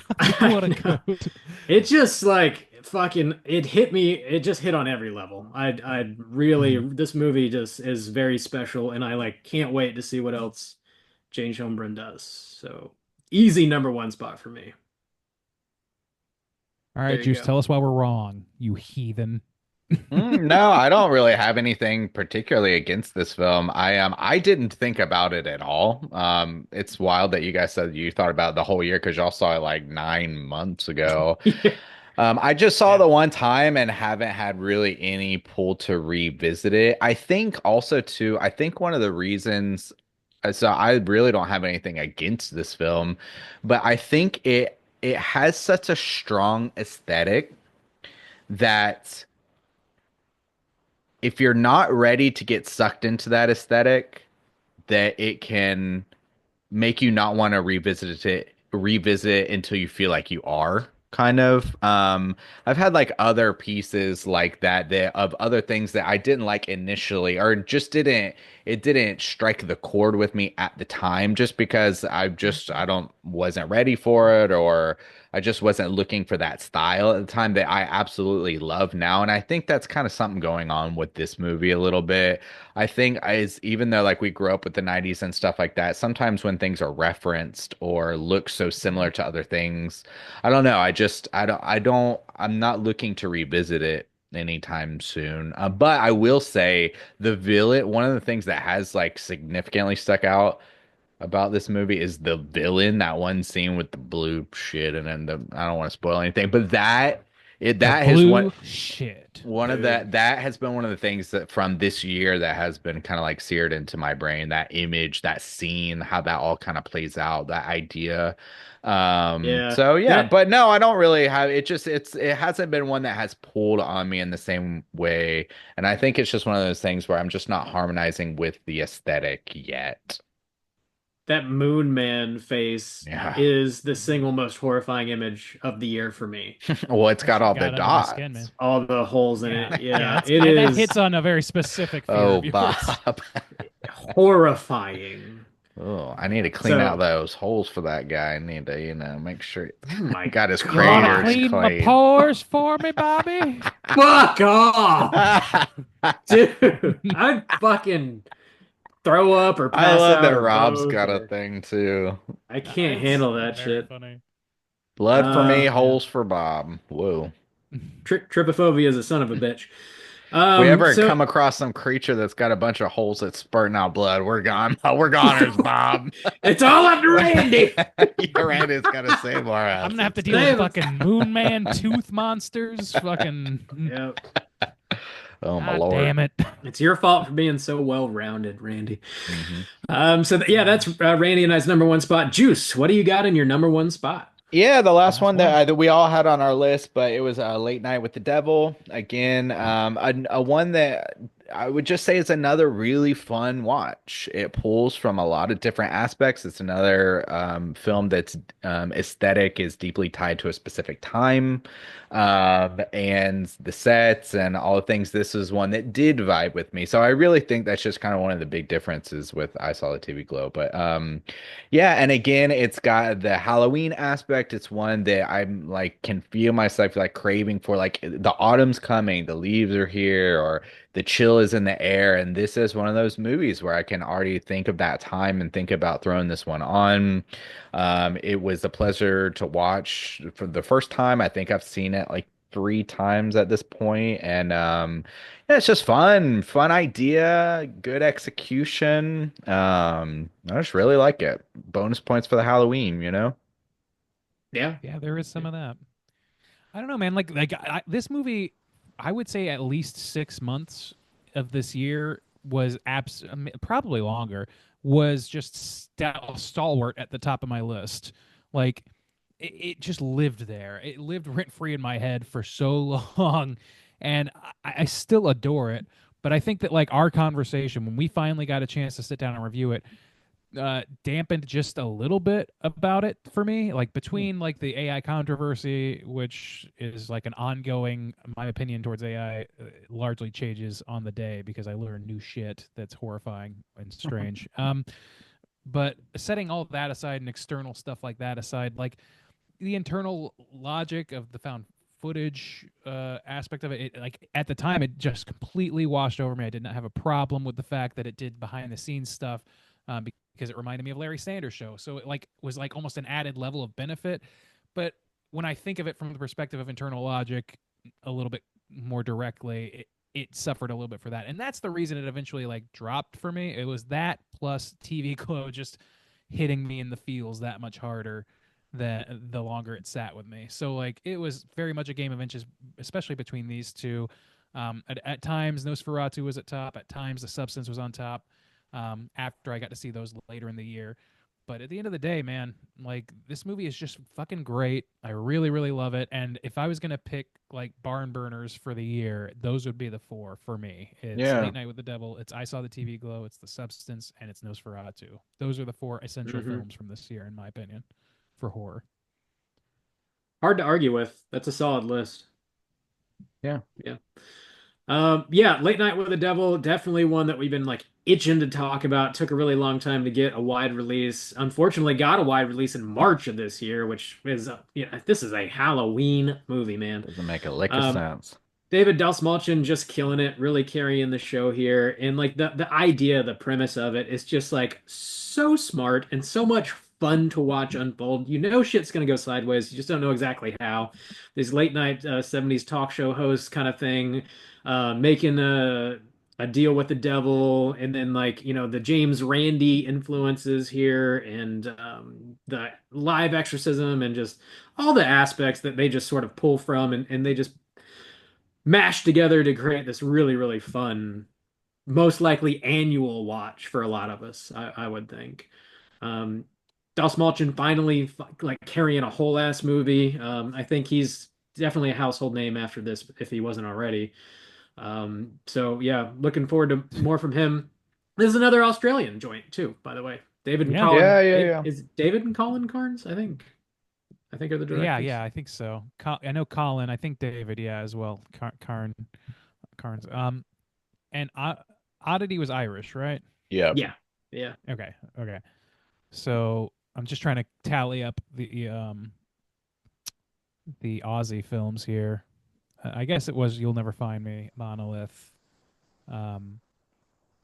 Yeah, Azrael? Was Azrael? I No, don't it's know. American. Anyway, it's That's American. Australia's had a really good presence in our top 10 list for 2 years now. Is Yeah, the yeah. entire point. Yeah, I mean, three of the 17 movies we just talked about are from Australia, which is solid. Pretty Yeah, good for good. like considering how dominant US is, you know? Yeah. So For sure. We're number one. we are telling everyone that we are number one Uh-huh. from We now sure until the are. end of fucking time, which might be Oh. next week. So that's those are our top 10 lists. Let's like run them down real quick just for anybody like listening at home if they want to know, jot them down real quick or whatever. Just like 10 through 1. Randy, Get your do you wanna pens ready. blast through Sure. your list real quick? Oh, let me blast through. Long Legs was my 10. My 9 was It's What's Inside. My 8 was Heretic. My 7 was Strange Darling. My 6 was Red Rooms. My 5 was Milk and Cereal. My 4 was Nosferatu. My 3 was Late Night with the Devil. My 2 was The Substance. And my 1, I Saw the TV Glow. Tight. Juice, you want to blast through yours? Yep. 10, New Life. 9, Azrael. 8, In a Violent Nature. Number 7, You'll Never Find Me. Number 6, Red Rooms. Number 5, The Substance. Number 4, Strange Darling. Number 3, Oddity. Number 2, Nosferatu. And number 1, Late Night with the Devil. Bob, run it down. Starting at number 10 with Nosferatu. Number 9, Azrael. Number 8, Monolith. Number 7, Abigail. Number 6, Strange Darling. Number 5, Late Night with the Devil. Number 4, Red Rooms. Number 3, Oddity. Number 2, The Substance. And number 1, I Saw the TV Glow. Bob, I didn't give you any shit this year for any of your picks. I didn't shit It's all over your surprising. opinion. It's really shocking, and I feel like we didn't give the listeners probably what they wanted most. If which I is had you to- shitting Well, on we- me. If I had to go back and look, really the only one maybe I could was Abigail, maybe, Yeah. but I'm not feeling it this year. You made good choices, Bob. You're really I'm growing so up. glad that I pleased really good- you. I I'm know really you glad that you are. decided to. I'm really glad you decided to drop Strangers Chapter 1 from your. I know. I didn't want to be shamed about it, I bet you did. Shame me. Call me a piece of shit. That's what a boy likes. That's Bob, what how a many boy blues did you buy likes. this past month? Oh no, don't make me tell you. Please don't make me. Damn. Let's talk about some honorable mentions there, boys. I know there was like we said at the top of the show, like the middle section of horror movies that came out this year, like the median was high. There was a lot of really solid movies. So just choosing 10. Let's talk some mentions. Randy, you got something you want to throw out? Yeah, I've got a few things. Do you want to just do one at a time? How do you want to do it? Yeah, we could maybe And blast it's through just gonna like be very brief. 4 or 5 a piece or whatever. You want to just like run down your list? And then Yeah, I'll run down 5 of them real quick. I tried to stick mostly with like true horror here, but there's a couple of small variances. I wanted to bring up a movie that I just saw recently called Apartment 7A, which is the Rosemary's Baby prequel, which I did not expect to like. Julia Garner stars in that, and it's pretty good, man. it got a lot of hate, brother. I'm surprised. I haven't seen it. I liked it. I enjoyed it. That fucking last scene rules. I don't know. I liked it a lot. Stop motion, just like, even though I thought that the plot was a little bit like samey to some similar movies from the previous years, the aesthetic of it was fucking impeccable and really, really amazing. I love stop motion animation, and it delivered on that. Things Will Be Different by our boy Michael Felker. I really enjoyed this movie as like a puzzle box, in his words, just trying to figure out what the fuck is happening, and the performances are good. The interplay between brother and sister. It's an interesting fucking movie. I need to rewatch it. Here's something that is not quite horror, which is Rebel Ridge, which was an action film. Rob, you saw this, right? Dude, I loved it. That's a great movie. It's a great fucking movie, right? I'm trying to remember. It's not. I always want to say I get Jeremy Saulnier and Macon Blair are the same person in my brain, but this is directed by Jeremy Saulnier. I don't know why that is exactly. It is. But yeah, a really fucking good action film for the year, and there were a few. There were quite a few. that could work on that. Carry On was also good, but that's a side thing. And then last thing I'm going to mention is the seating, which we didn't get to talk about, but we did get to. What just happened? Are you guys still there? Yeah, we're good. Oh, okay. Can you I'm hear us? sorry. I'm sorry. Yeah, there was a little glitch there for a second. But yeah, we got a chance to interview Barnaby Clay this year, who was very gracious and answering our questions about the seating. I really fucking love We this did movie. review the movie, Randy. We did, I know, but we also Oh, you said we. Oh, gotcha. Okay, gotcha. Sorry. no, I was just saying we also got to interview Barnaby. And, Oh, okay.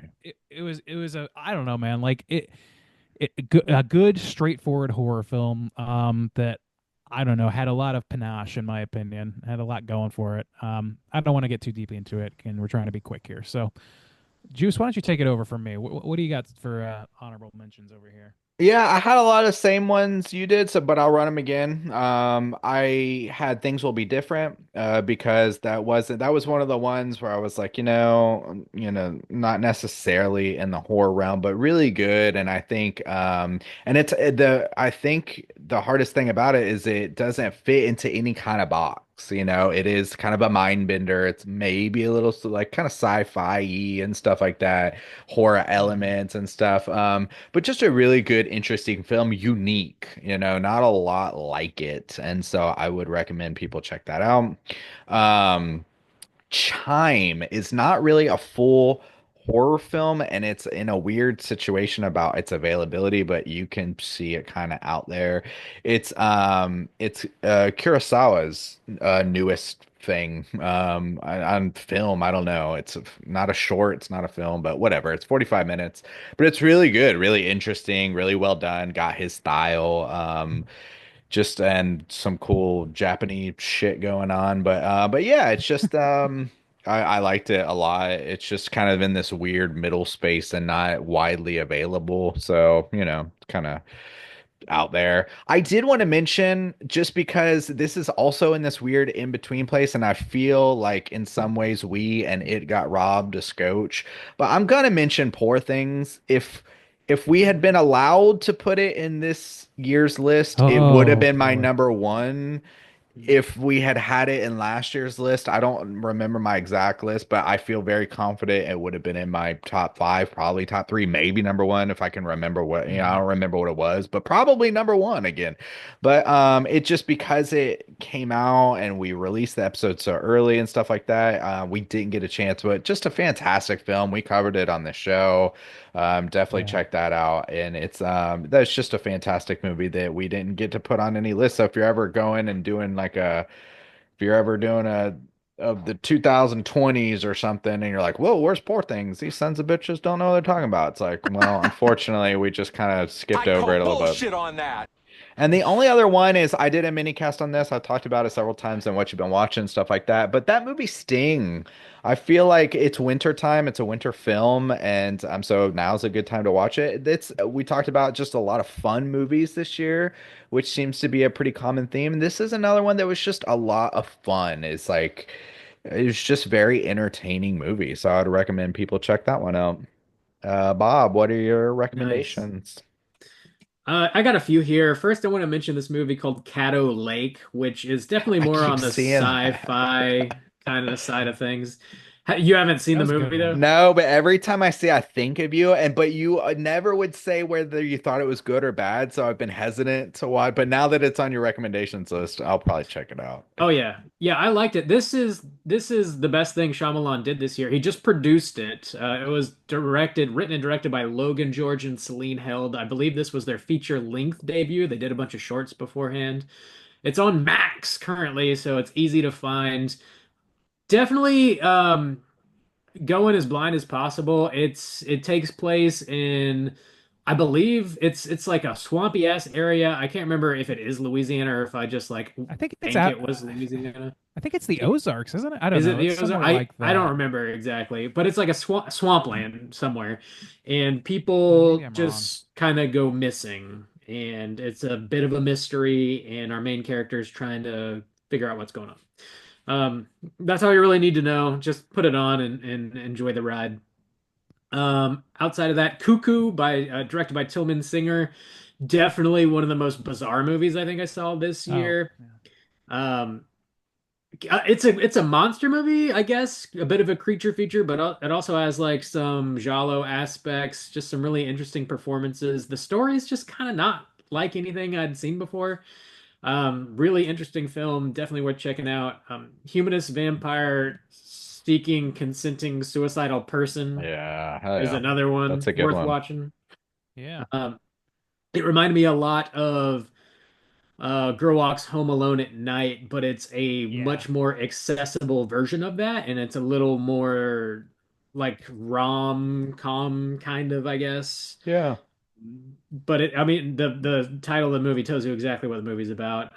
Coming of age story about this young girl who is a vampire and just doesn't really like the idea of having to kill people for food.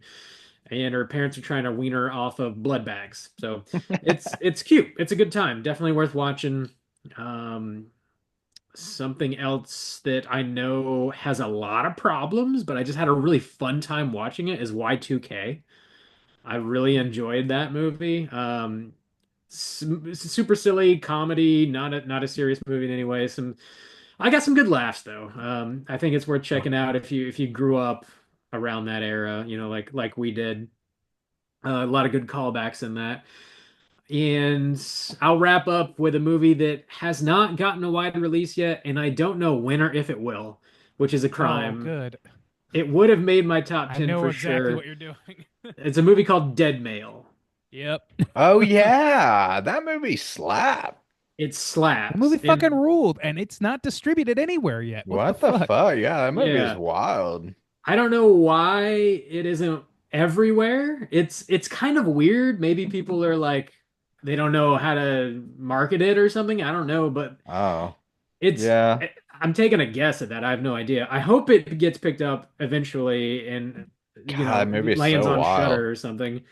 It's about this dude where the movie evolves, but the to pitch it quickly, it's about this dude that works at the post office and he gets a letter that is smeared with blood and it looks like it came from someone who was in quite a lot of trouble and it doesn't have a return address. He's not sure where it came from, so he has to do a bit of research and try and figure out what the deal is with this letter and if he can help in any sort of way. And shit just spirals Mhm. from there. Great movie, It's a rad really, movie. really interesting movie that just it just evolves. I don't know how better to describe it without just spoiling it. Keep an eye out for Dead Mail. Hopefully, it gets picked up. A really, really good movie. And that's it for me for the honorable mentions. Hey, guess Hey. what? Rapid So- fire round. Here we go. Speak no evil. My old ass. Civil War. Baby reindeer. Ripley. Mr. Crockett. There you go. I had a few What? extras. Oh, okay. Also, Twisters is amazing. It's not horror, but you should Beck definitely will watch fight it. you on that because I've heard things that don't support that idea. Dude, I love Twisters. I thought it was a lot of fun. I like the original remember Twister, now that also. I tried to watch it, not much, maybe 15 minutes of it earlier this year and didn't get past that, but I had a lot of time restraints, so I'll Yeah. go back. Breaking news. Literally Break just it. happened now. The Korean president was finally arrested after like a month and a half after he tried to take over the country. Hell yeah. Breaking news. I've been following all morning. The police showed up at like 4 a.m. They've been trying to get in. They got in. Man, what a They got a 'em. surreal fantasy that must be. That's why I chose South Well- Korea, boys. Enjoy actually your arrest 2025. people that break the accountability law. for all. I see. Wow, Oh. what a novel Wow. idea. Breaking news. All right. Anyways, So the law Well- applies to everyone. Is what you're saying. Interesting how that eventually, works. Eventually. But not me, Um, of course. Speaking of I do as So- I please. speaking of the worst of 2024, let's bitch a little bit. All let's right. let's talk about Ooh. some bottom threes, some movies that we didn't particularly bottoms, care huh? for too much. Power Some power bottoms. bottoms, if you will. Juice, why don't Yes, you I kick us will. off Whoa. and kvetch first? Speaking of power bottoms, I'm going with our boy Shyamalan. His name's already come up a few times this episode, but I'm gonna pitch Trap. All right, Um, that's my next to last yeah. spot. dude, Shyamalan. He's a fraud. He just. I don't think he really cares that much anymore. I I don't know. know what he's Well, I know, doing. and that's why I feel I think like he cares about maybe. his daughter having a music career. Yeah, That that's yes. that's why I feel like Yeah. people still hold him up on this pedestal. I mean, it's clear he's not trying. It's very clear he's not trying. Just irritating because he gets by on like name alone. And yeah, I mean, this and the thing is I think I did a mini cast on this, and I think I was like somewhat forgiving because his movies are generally so terrible that I was like, wow, I mean, this is still bad, but I was like. It's It not wasn't old old bad. bad. It's not old bad. Yeah, Not exactly. old bad. So there's not a rapper named like Minivan or some shit. Mid-size sedan. Mid-size sedan. God damn, dude. God damn. But there are like full-length songs to just like promote his daughter's singing career. It's just Yeah. fucking bullshit, man. Part of Shyamalan, its dude. hair isn't even askew. And I will not even not. like I will never skip a chance to bitch about Shyamalan on this guy. Y'all know me. So That was yeah. on my list as well. Randy, why don't you go? What you got? Okay, well that was one of my three. I'm gonna go. I guess I'll back up one then. One that got trimmed from my bottom three was Ghostbusters: Frozen Empire. Dude, that's on my list too. Fuck that movie. Woof, Damn. dude! Holy shit! Oh. Just the most craven, soulless seeming fucking thing I've ever seen. It's just fucking painful to sit there and watch them like take all of the fun bits out and try and replace them with fucking lines from an Avengers movie that'll never get made. Like it's just painful and cringy. Yeah, I feel the same way. It's like hyper reverent and like it forgets that the first two are comedies and there's a giant marshmallow man. and Comedy's it's- about a bunch of dumb dicks. Like, yeah, yeah, and like Bill Murray shows up and he's like he's clearly, and I don't blame him, like whatever the fuck, guys, like he doesn't give a fuck. Like why is this man in the movie? He's like 90 years old. It's just Because, like, dude, it's horrible. It's horrible. It made have you so seen much the money. taxes on these LA mansions? It's a lot. Yeah, okay? yeah. It made like a lot. I forget how much, but a ton of money. So I'm sure we'll be getting another one. But it's just fucking long and boring and not funny and way too self-serious. Yeah, it's bad. It's bad. One on my Bob, you list got one? here. Yeah, I mean, Strangers Chapter 1. It's just garbage. Okay. Oh my That's another god, one that for was my mine. that was my like the worst movie of this year. It just doesn't mine- need to that be was made. my bottom too. It's just And my then- perky bottom. Yeah. They remade a modern classic, and just every aspect of it is worse than the original, and the characters are dumb, and the decisions they make are poor, and they don't even really make sense. Like contrasting the characters in the first half of the movie and the second half of the movie, and the decisions they make, they don't make sense. They're not consistent.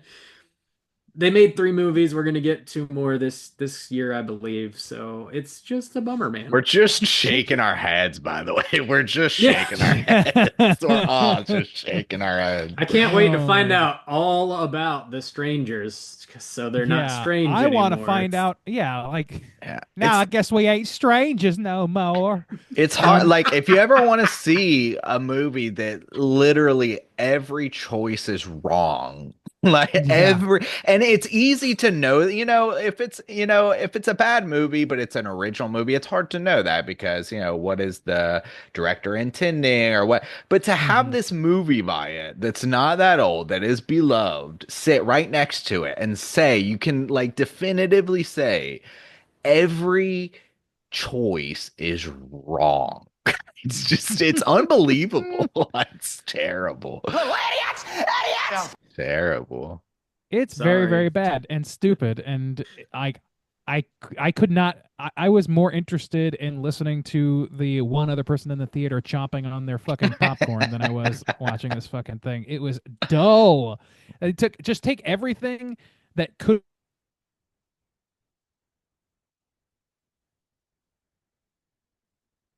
But not in an interesting way, not in a fun way, not in a tongue-in-cheek way.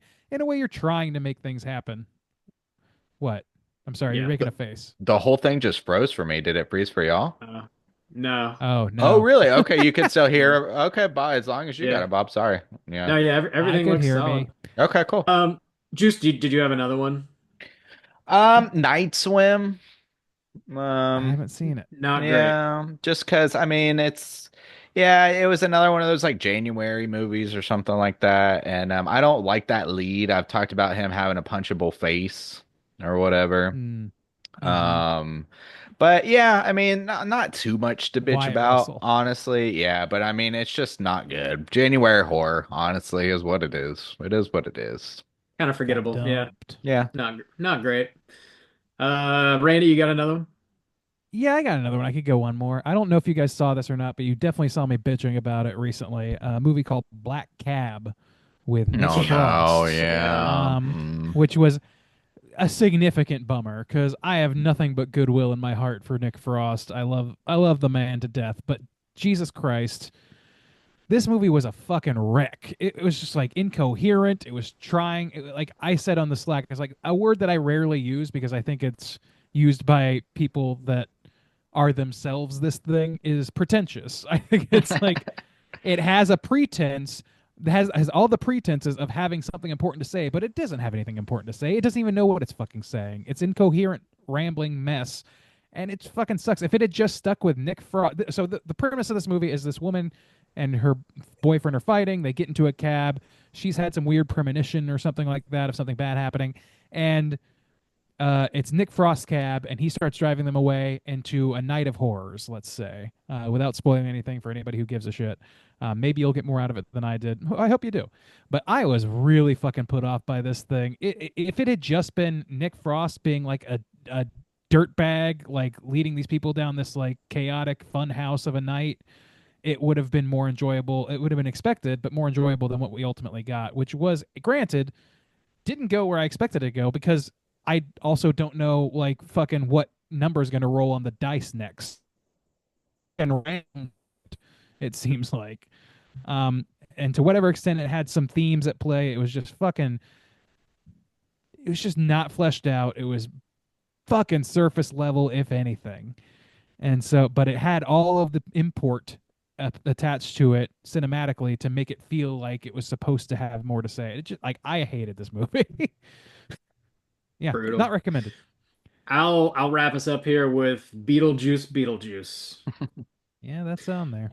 And That's on there. It's down there.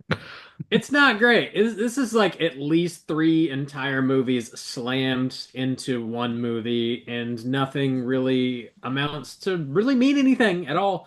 Characters just show up out of nowhere. They just die out of nowhere. Nothing carries any sort of significance. There's a handful of chuckles. There's a handful of moments that work. But overall, it just didn't. It did not need to be made, and it is a bit of a bummer, man. It's a bummer, man. Yeah, Let's I go think that back the and only revisit them. They'll get you. honestly, this movie would have been a lot lower for me if it hadn't been for one simple fact, which is that it like aesthetically was on the money for what I would want from a Beetlejuice sequel if I wanted one. Yeah, which I it did didn't look good. but Yeah. it delivered on the aesthetic, and that's pretty tough to do at this point in the game. So I have to give it credit on that, and that's why like I have a list of 45 movies that I saw, horror movies that I saw this year. It is number 39 on that list. So Yeah, how many did y'all hit this year? That's a good little stat, Randy. I only got up to 28 this year. This is my worst year. Oh damn. Well, you had a I busy hit year. Yeah. 65 this year. Whoa. Yeah, Bob. Fucking I would have been there, but my life. My life. Ugh. Unfortunately, I have a life to live. Oh, my life. You're Oh, so my lucky, Bob. life. You're so lucky to have nothing going on and to fill your time. Oh my God. Well, they can't all be winners, boys. They can't all be winners. Every once in a while, you gotta let it out. You gotta bitch a little bit. But let's jump over to probably the most important segment of all time. Oh yeah. And talk about our hotline screams.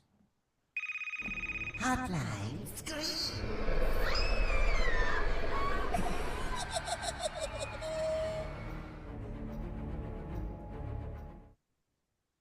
All right, if you guys are listening and would like to call in and leave a voicemail to be featured on next week's show, hit us up at 904-638-32. One voicemail this week, and like I alluded at the beginning of the show, we're hearing from our boy Hugh Janus. He called in last year and gave out something that he called the Janus Award for the first time.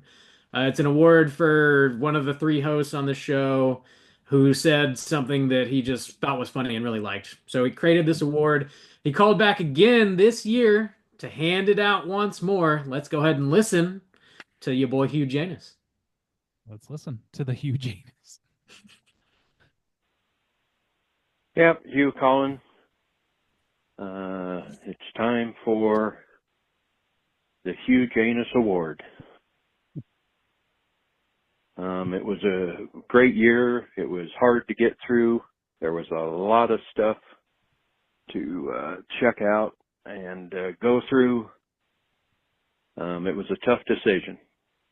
There were a few that were honorable mentions that didn't quite make it into the finals. A couple of those were Bob had a segment where he was talking about dong paint needed to be part of the merchandise for straight chillin'. Randy, just not too long ago, talked about the movie theaters need to have a Haktua station. Soju, just a couple of weeks ago, had the Mang and the White Bang. Like I said, they were all good. It was hard to pick, but I picked what I thought was the top three. And it came down to, it was a tough decision. Way back in February, Randy had said this, and it hung on for most of the year. I thought it was going to be the winner, but it was a prompt for Valentine's Day, and somebody mentioned about the strawberries in the butt, and Randy says, you have to hope it's not a load-bearing berry. I really thought that one was going to hang on through the whole year, but it just got beat out at the final. Soju's best of the year was the episode covering the others, when he said, you killed your kids, you dumb bitch. And proud to say, this year's winner of the Hugh Janus Award is Bob. And it wasn't that long ago. And it is the quote, help, AI Sasquatch is tonguing my butt. And that, for good or bad, is your winner. So congratulations, Bob. The other two, you did well. Like I said, I thought Randy had it since February, but he just barely got overtaken. That's about it. That's literally the end. That is. Right. You said that. Perfect. Well, that's got to be our next T-shirt then. You know, AI Sasquatch tonguing my butt. Hey, it's a whole new world out there for T-shirts. It might sell really well. I'm sensing a theme with Hugh's favorite lines. Two of the three had to do with butt stuff. So hey, yeah. I mean, if you were to take those three quotes in isolation as an indicator of what this podcast is like, it would be A, fucking like repulsively scatological, and B, completely accurate. Well, yeah, but that's what the supercut's for, though. You know, it is. Yeah. I want to give a quick shouts outs to a new Patreon subscriber that signed up today, actually, which blew my mind. Shouts outs to Dave T for signing up on Patreon. And he sent us a message that went hand in hand with the fucking Hugh Janus Award. After he signed up, the message he sent said, "You had me at AI Bigfoot is tonguing my butthole digitally." Damn, there you go. Damn, I guess that was a hot line. Apparently it's a hitter. We got a new line for the supercut for 600. Go ahead and pin it. Yeah. Gotta find it. Put it on a bumper sticker. Put it on a tell us what koozie. episode that is. If I had to guess, I think it would probably be like the Frog episode, maybe. Maybe, yeah. Makes That sense. sounds right. That would make some Well, in sense. any case, Are we owe this gonna man do a salute? Yeah. What are we let's doing do a here? salute for the man. Big shouts outs to Dave T. Man, All sorry right, it took straight so to long, one guys. Someone's I really know. dropping the ball over here. I was saving it for this exact moment, but yeah, we Okay. fucked up on the salute. Oh, Bob, please don't start. Please And don't start. thanks for calling in again, Hugh Janus, and I do want to say a very very quick hell skeet for winning that award, baby. Oh, yeah. Oh. Yeah, that's fair. Oh. That's fair. That's fair. I'll take it. Dude, the Hawk Tuah station at the movie I theater. don't even remember what the fuck that is. We're talking I about don't know what that meant. pickleballs being put into movie Movie theaters. station, like Oh, building okay. a pickleball. Yeah, more like entertainment, like family entertainment Yeah, areas. centers. Yeah, center. Yeah. And I wanted a spot for people Oh, to yeah. spit on your dick to expectorate on your wiener. Yeah, that was in the heat. It was in the Fun height for that the was whole before she family. became a cyber criminal. So what a year it's been. Yeah. Yeah, Some the ups Hawk- and downs. The Hawk Tuah station is where she really just robs your ass now. She does. Yeah, while she's fucking dribbling on your cock and balls, she's also lifting your wallet. I'd like to take Okay. this time to announce my new crypto coin I'm announcing. The big old doinks. Stain coin. Go ahead and invest now. You can go ahead and send that money straight to me. That and- line is forever going up. It'll never collapse. There's a Signed, limited supply, Soju. you see, and I only Signed know my how legal many name, there are. Soju Stains. I don't know how many there are, but it ain't many. I know. Yeah. Very limited supply. Oh, they're almost gone. Thanks for calling, Hugh Janus. Again, hit us up at 904-638-3231 if you want to leave a voicemail for next week's show. Let us know what your favorite goofy shit is of the year we said.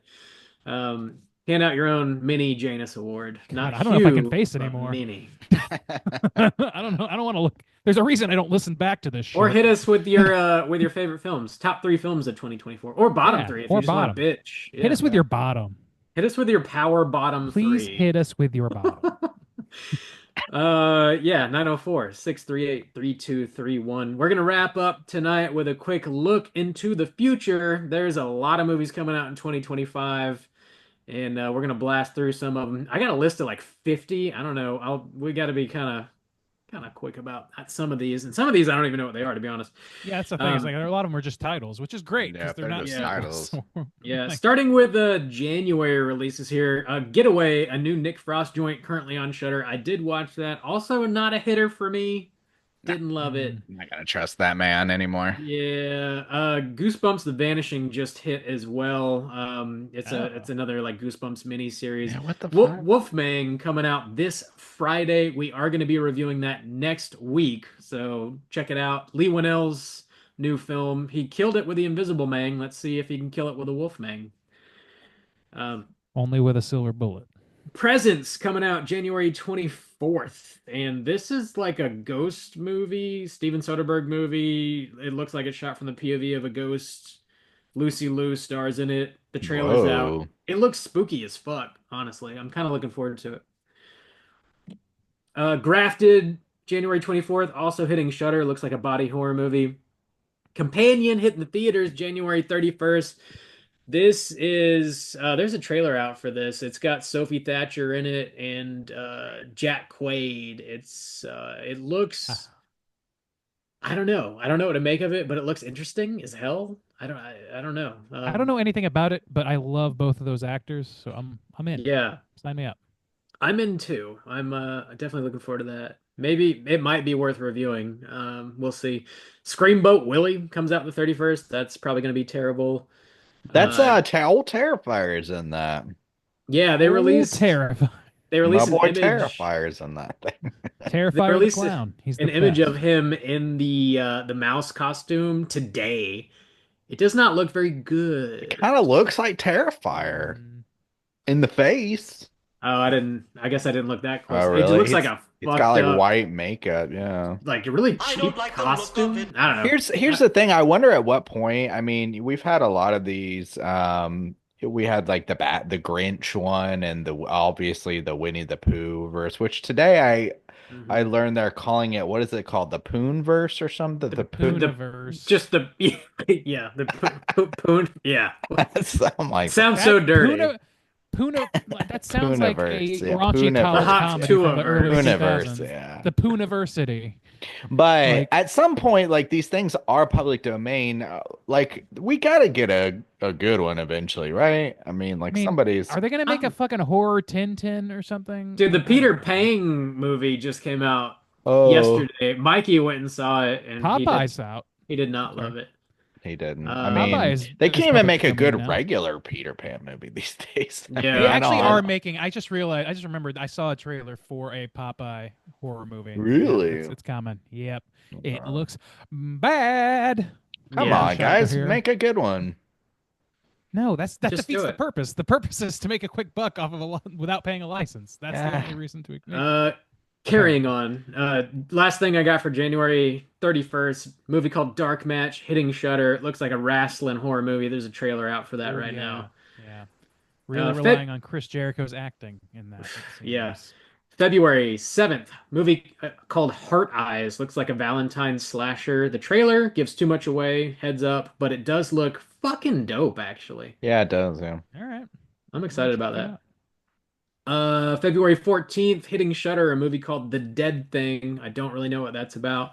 Also, February 14th, a movie called The Gorge. Don't know what that's about. The Monkey, February 21st. We know what that's about. There's a trailer out for that now.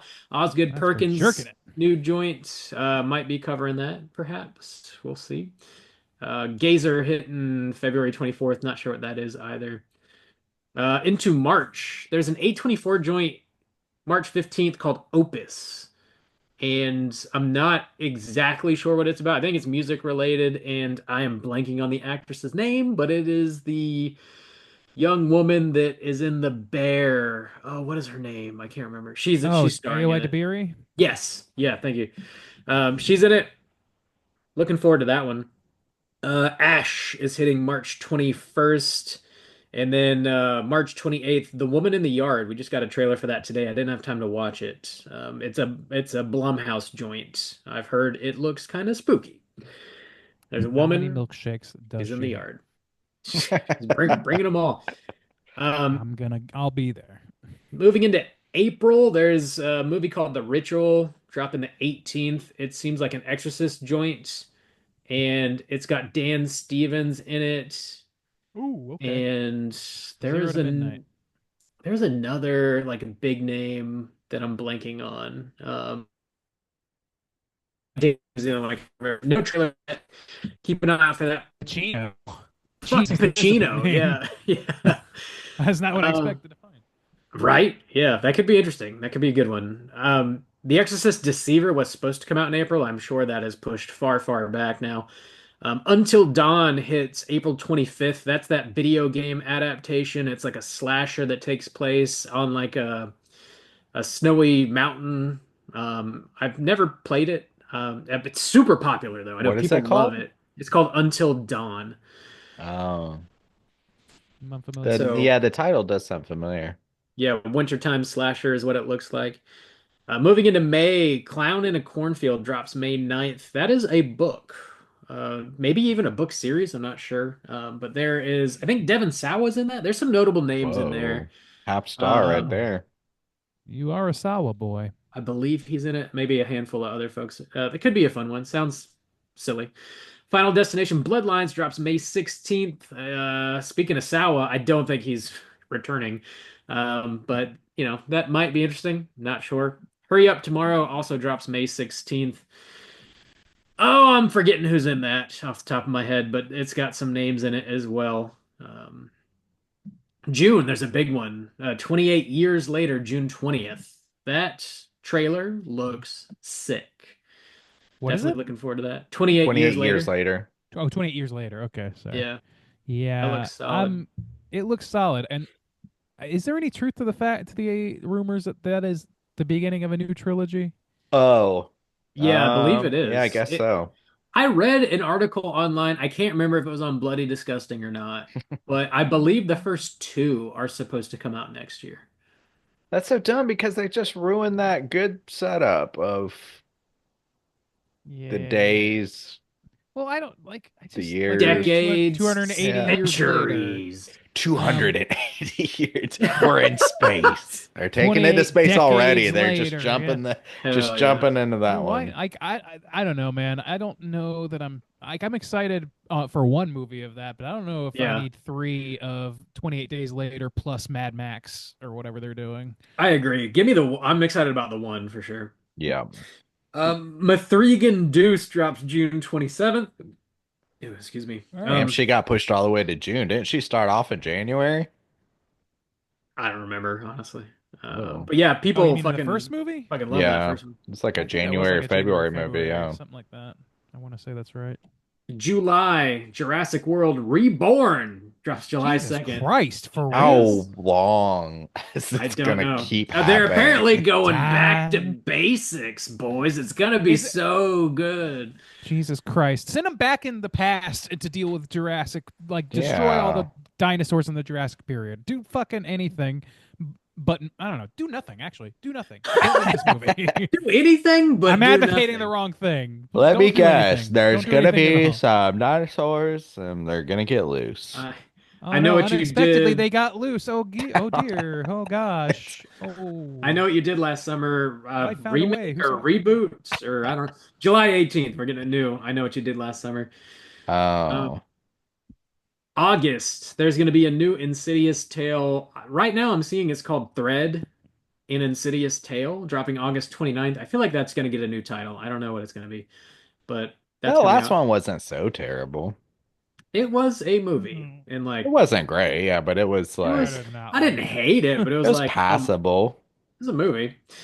September. There's some hitters in September. a movie. So, the this is not one of the Successfully hitters. created a feature-length film. Well, there's some movies coming out in September. Okay, so The Conjuring: Last Rites drops September 5th. I That's don't coming care out. about that one. The new Jordan Peele movie is dropping September 19th. Oh, I do called care Him. about that one. That is a- now we're yeah. talking. Yeah. Him? Now we're in business. Him. Is it a biography about my boy? It's about the No. Powerpuff Girls villain. Dude, that would Him. be sick. I'd be in for that. Dude, his I'm in the one can for little that word titles, though. Oh my god. I guess he's not Yeah. ever gonna shed that. I guess he's just stuck to that. Well, I mean, Get Out is 2 words. But okay. It's But- almost 1 word. Don't poke holes in the idea, Bob. Come on. September 26th, you're getting 2 movies. You're getting The Bride. Maggie Gyllenhaal directing this. I'm not sure if she wrote it or not, Huh? but it's a Bride of Frankenstein movie, and apparently it's supposed to be like somewhat of a comedy, somewhat of a like quirky romance. It's supposed to be like kind of fucking weird, a little fucking weird. Looking forward to that. Also, Saw 11 dropping the 26th. That's the one right there. That's what we've been waiting for. Dude, if- Soxy. I'm gonna go out on a limb. Dude, Soxy. Soxy. Soxy, You number one slut. movie of the year. You fucking slut. That's what I call my tube sock. You know the one. Soxy. Soxy. Foxy's got a soft touch, if you Oh, know what I man. mean, boys. Go Sox! Gross. Anyway, maybe we'll You have got to like review that. googly eyes on it. Weird. Soxy, don't look at me that way. You know what it does to me. October the 17th, we're getting the Black Phone Deuce. Oh my lord. Which I don't like know the where first the one. fuck No. they're gonna Yeah, go you don't with need. that. There's you don't not, need- yeah. Didn't he like die or something? I don't even remember what happened. No, but I feel I like remember it's what up there. happens, and it's not Taylor. Oh, Moving God. into November, there's a movie called Begonia dropping November 7th. I can't remember the plot details, but it's getting buzz. It's getting some buzz. Predator Badlands also comes out November 7th. And I've also Okay. heard rumors that there's a whole nother secret Predator movie that's also coming out next year. Like we're getting Cool. 2. Two. Okay. And we'll see if What is- that What era is Badlands again? Is it? I don't think Western? anybody knows anything about Oh, it. okay. It's just Sounds we like know a it's western, if Western. I had to guess. Yeah. I would that, be that could be sick. on board for that. Yeah. Could be sick. Sign my Honestly, ass up. this might be the test of saying, like, if they just said, if they gave it to some directors who had some vision and were like, yeah, make a period piece out of it, this could be the Yeah. kind of like the Evil Dead kind of test, you know, of Yeah. like, are they going to Yeah, pass? totally could. Yeah, we'll see. More We'll sci-fi see. action bent, sure. Yeah. November 21st, we're getting a remake of The Running Man, I believe. I think that's an Edgar Wright joint, I think, Oh. if I remember I think correctly. so, yeah. That sounds Okay. right. Well, And December. Glenn Powell's gonna be in it. Yeah, it is Edgar Wright. Okay. That might be worth it. December, we got Five Nights at Freddy's Deuce dropping the 5th. We got The Housemaid dropping on Christmas Day, which is a book series maybe. And then also we're getting that weird Anaconda remake dropping on Christmas Day. What a weird choice to release that on Christmas Day. What's it, Jack Black and someone else, and they're like it's supposed to be like they're going into the woods to like recreate their favorite movie Anaconda, and it turns out there are real snakes in the woods or something. Oh and no. it sounds like dog Everything shit, right? you say is terrible. I would find it to be like no. maybe a charming concept if it wasn't led by massive celebrities. There's something about that makes it feel like there's too much money It's like invested. Luke Wilson and Jack Black or something. It's like two very known people. It's Paul Rudd. Oh, it's Paul fucking Rudd. It is Oh, Paul okay. Rudd. Shit. It's Paul Rudd and Jack Black. Like if they had done it sweeted like fucking Be Kind Rewind, I'm on board for something like that where they just like handy cam it and make like a silly little thing as like an oddity. Maybe they will. I mean, I don't think the movie's even made yet, so we'll see. I don't know. Some other movies that just don't have release dates of note. Fear Street Prom Night, that'll be on Shudder. Okay. I believe we're gonna get Del Toro's Frankenstein movie at some point this year. No release That's date the yet. number one right there. Fucking damn! If we get the Del Toro's Frankenstein and Gyllenhaal's The Bride, and a Wolfman all in the same I year. don't think they'll match tone. No, I don't think those tones I'm not are saying gonna they will, vibe but it's at just like all. fascinating that like Yeah, like we had Universal Nosferatu at the monsters, end of this year. Like I know that those things are always kind of in the works, but those are big versions of those movies. Yeah, we got a good Nosferatu. We've got a good Invisible Mang recently. You know, if they can pull this Wolf Mang off, well, I hope so. I don't know. We got a fucking theme park to justify. Yeah, I think we're gonna get Thanksgiving Deuce this November. Okay. I believe they're gonna start filming like very soon. That's cool. We might get They Follow, the sequel to It Follows. Not sure, maybe. Okay. Cronenberg has a new movie called The Okay. Shrouds that I believe is coming out this year as well because it's done, so I don't know why it wouldn't come out. There's gonna be I a have all the Silent faith Night, in the world in that. a Silent Night, Deadly Night remake for some reason. Oh no. Gonna happen. Oh no. As good as that Black Christmas remake. Let's definitely capture this lightning back in this bottle. Let's do that. The Talk to Me boys they're doing a new movie called Bring Her Back. Maybe gets a release. Really? Here. Cool. I'm not Okay. sure. Yeah, heard of it's that. it's an original horror movie. I Good. remember they were talking about they had it written before Talk to Me came out, like it was ready to go, Good. and it got greenlit. So maybe this year. Also, there's going to be another VHS movie that I'm sure I'll be hitting Shudder probably in October. I just cried. I haven't caught up on that last one. It's worth it. Yeah. I liked it. It's like Yeah. 2.5 hours long though. Is it that long? I don't Every remember time being I that go to long. watch it, I'm like, oh God, no. Damn, I don't remember it being that long. There was like 5 shorts, and there's only one that I didn't really care for. The rest of them I thought were pretty solid, actually. It's good hit I rate. need to check it out. Yeah. So yeah, that's I don't know, roughly 40 movies or so to look forward to coming out Okay. this year. Ooh. If Del Toro's, is dropping, that's my number one. That's my new Nosferatu look forward to. Dude, yeah, they released a couple like stills of like the Yeah. set, so they're making it. Hopefully it's one of those that they slide it out like in December, just right at the end of the year, just drop a fucking banger on your lap. Yeah, I hope so. I'm gonna go ahead and take a guess and say Soxy's probably gonna be in my bottom 3. I Oh, feel like we wow. gotta review it Really? now. Like we gotta make good. Don't make me do that. Soxy. Socks. Talk Don't come for me, Soxy to Soxy. Oh Don't my teach me a God. lesson, Soxy. I can't Oh, learn the no. lesson. Oh my God. We need a Jesus Soxy Christ. station at the movie theater now.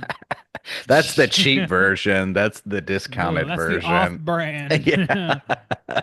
Goodness. Mm.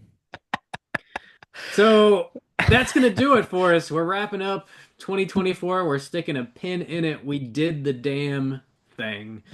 Thanks to everybody that hung out for us for this past year, for all the guests we had on the show, everybody that hung out on Slack with us throughout the year, everybody that invited us on their show, everybody that supported us on Patreon, hit us up on social media. Thanks for listening. Thanks for hanging out. Thanks for your support. Thanks for the love. Hopefully you're digging what we're doing, and enjoying the show. Yeah, anything else you guys want to mention? No. Silence. Stop asking. I think I'm good. All right. I'm sorry Yeah, for I'm too tired to considering think of you. things to say. All right. Well, like I said, we're talking Wolfman next week, coming out this Friday. Check it out. Lee Winnell's new joint. Get ready for next week's show. We're on all the social medias. You know where to find us. And until next week, as always, all you mother truckers, please keep chilling. I pissed and I shit my pants. All right.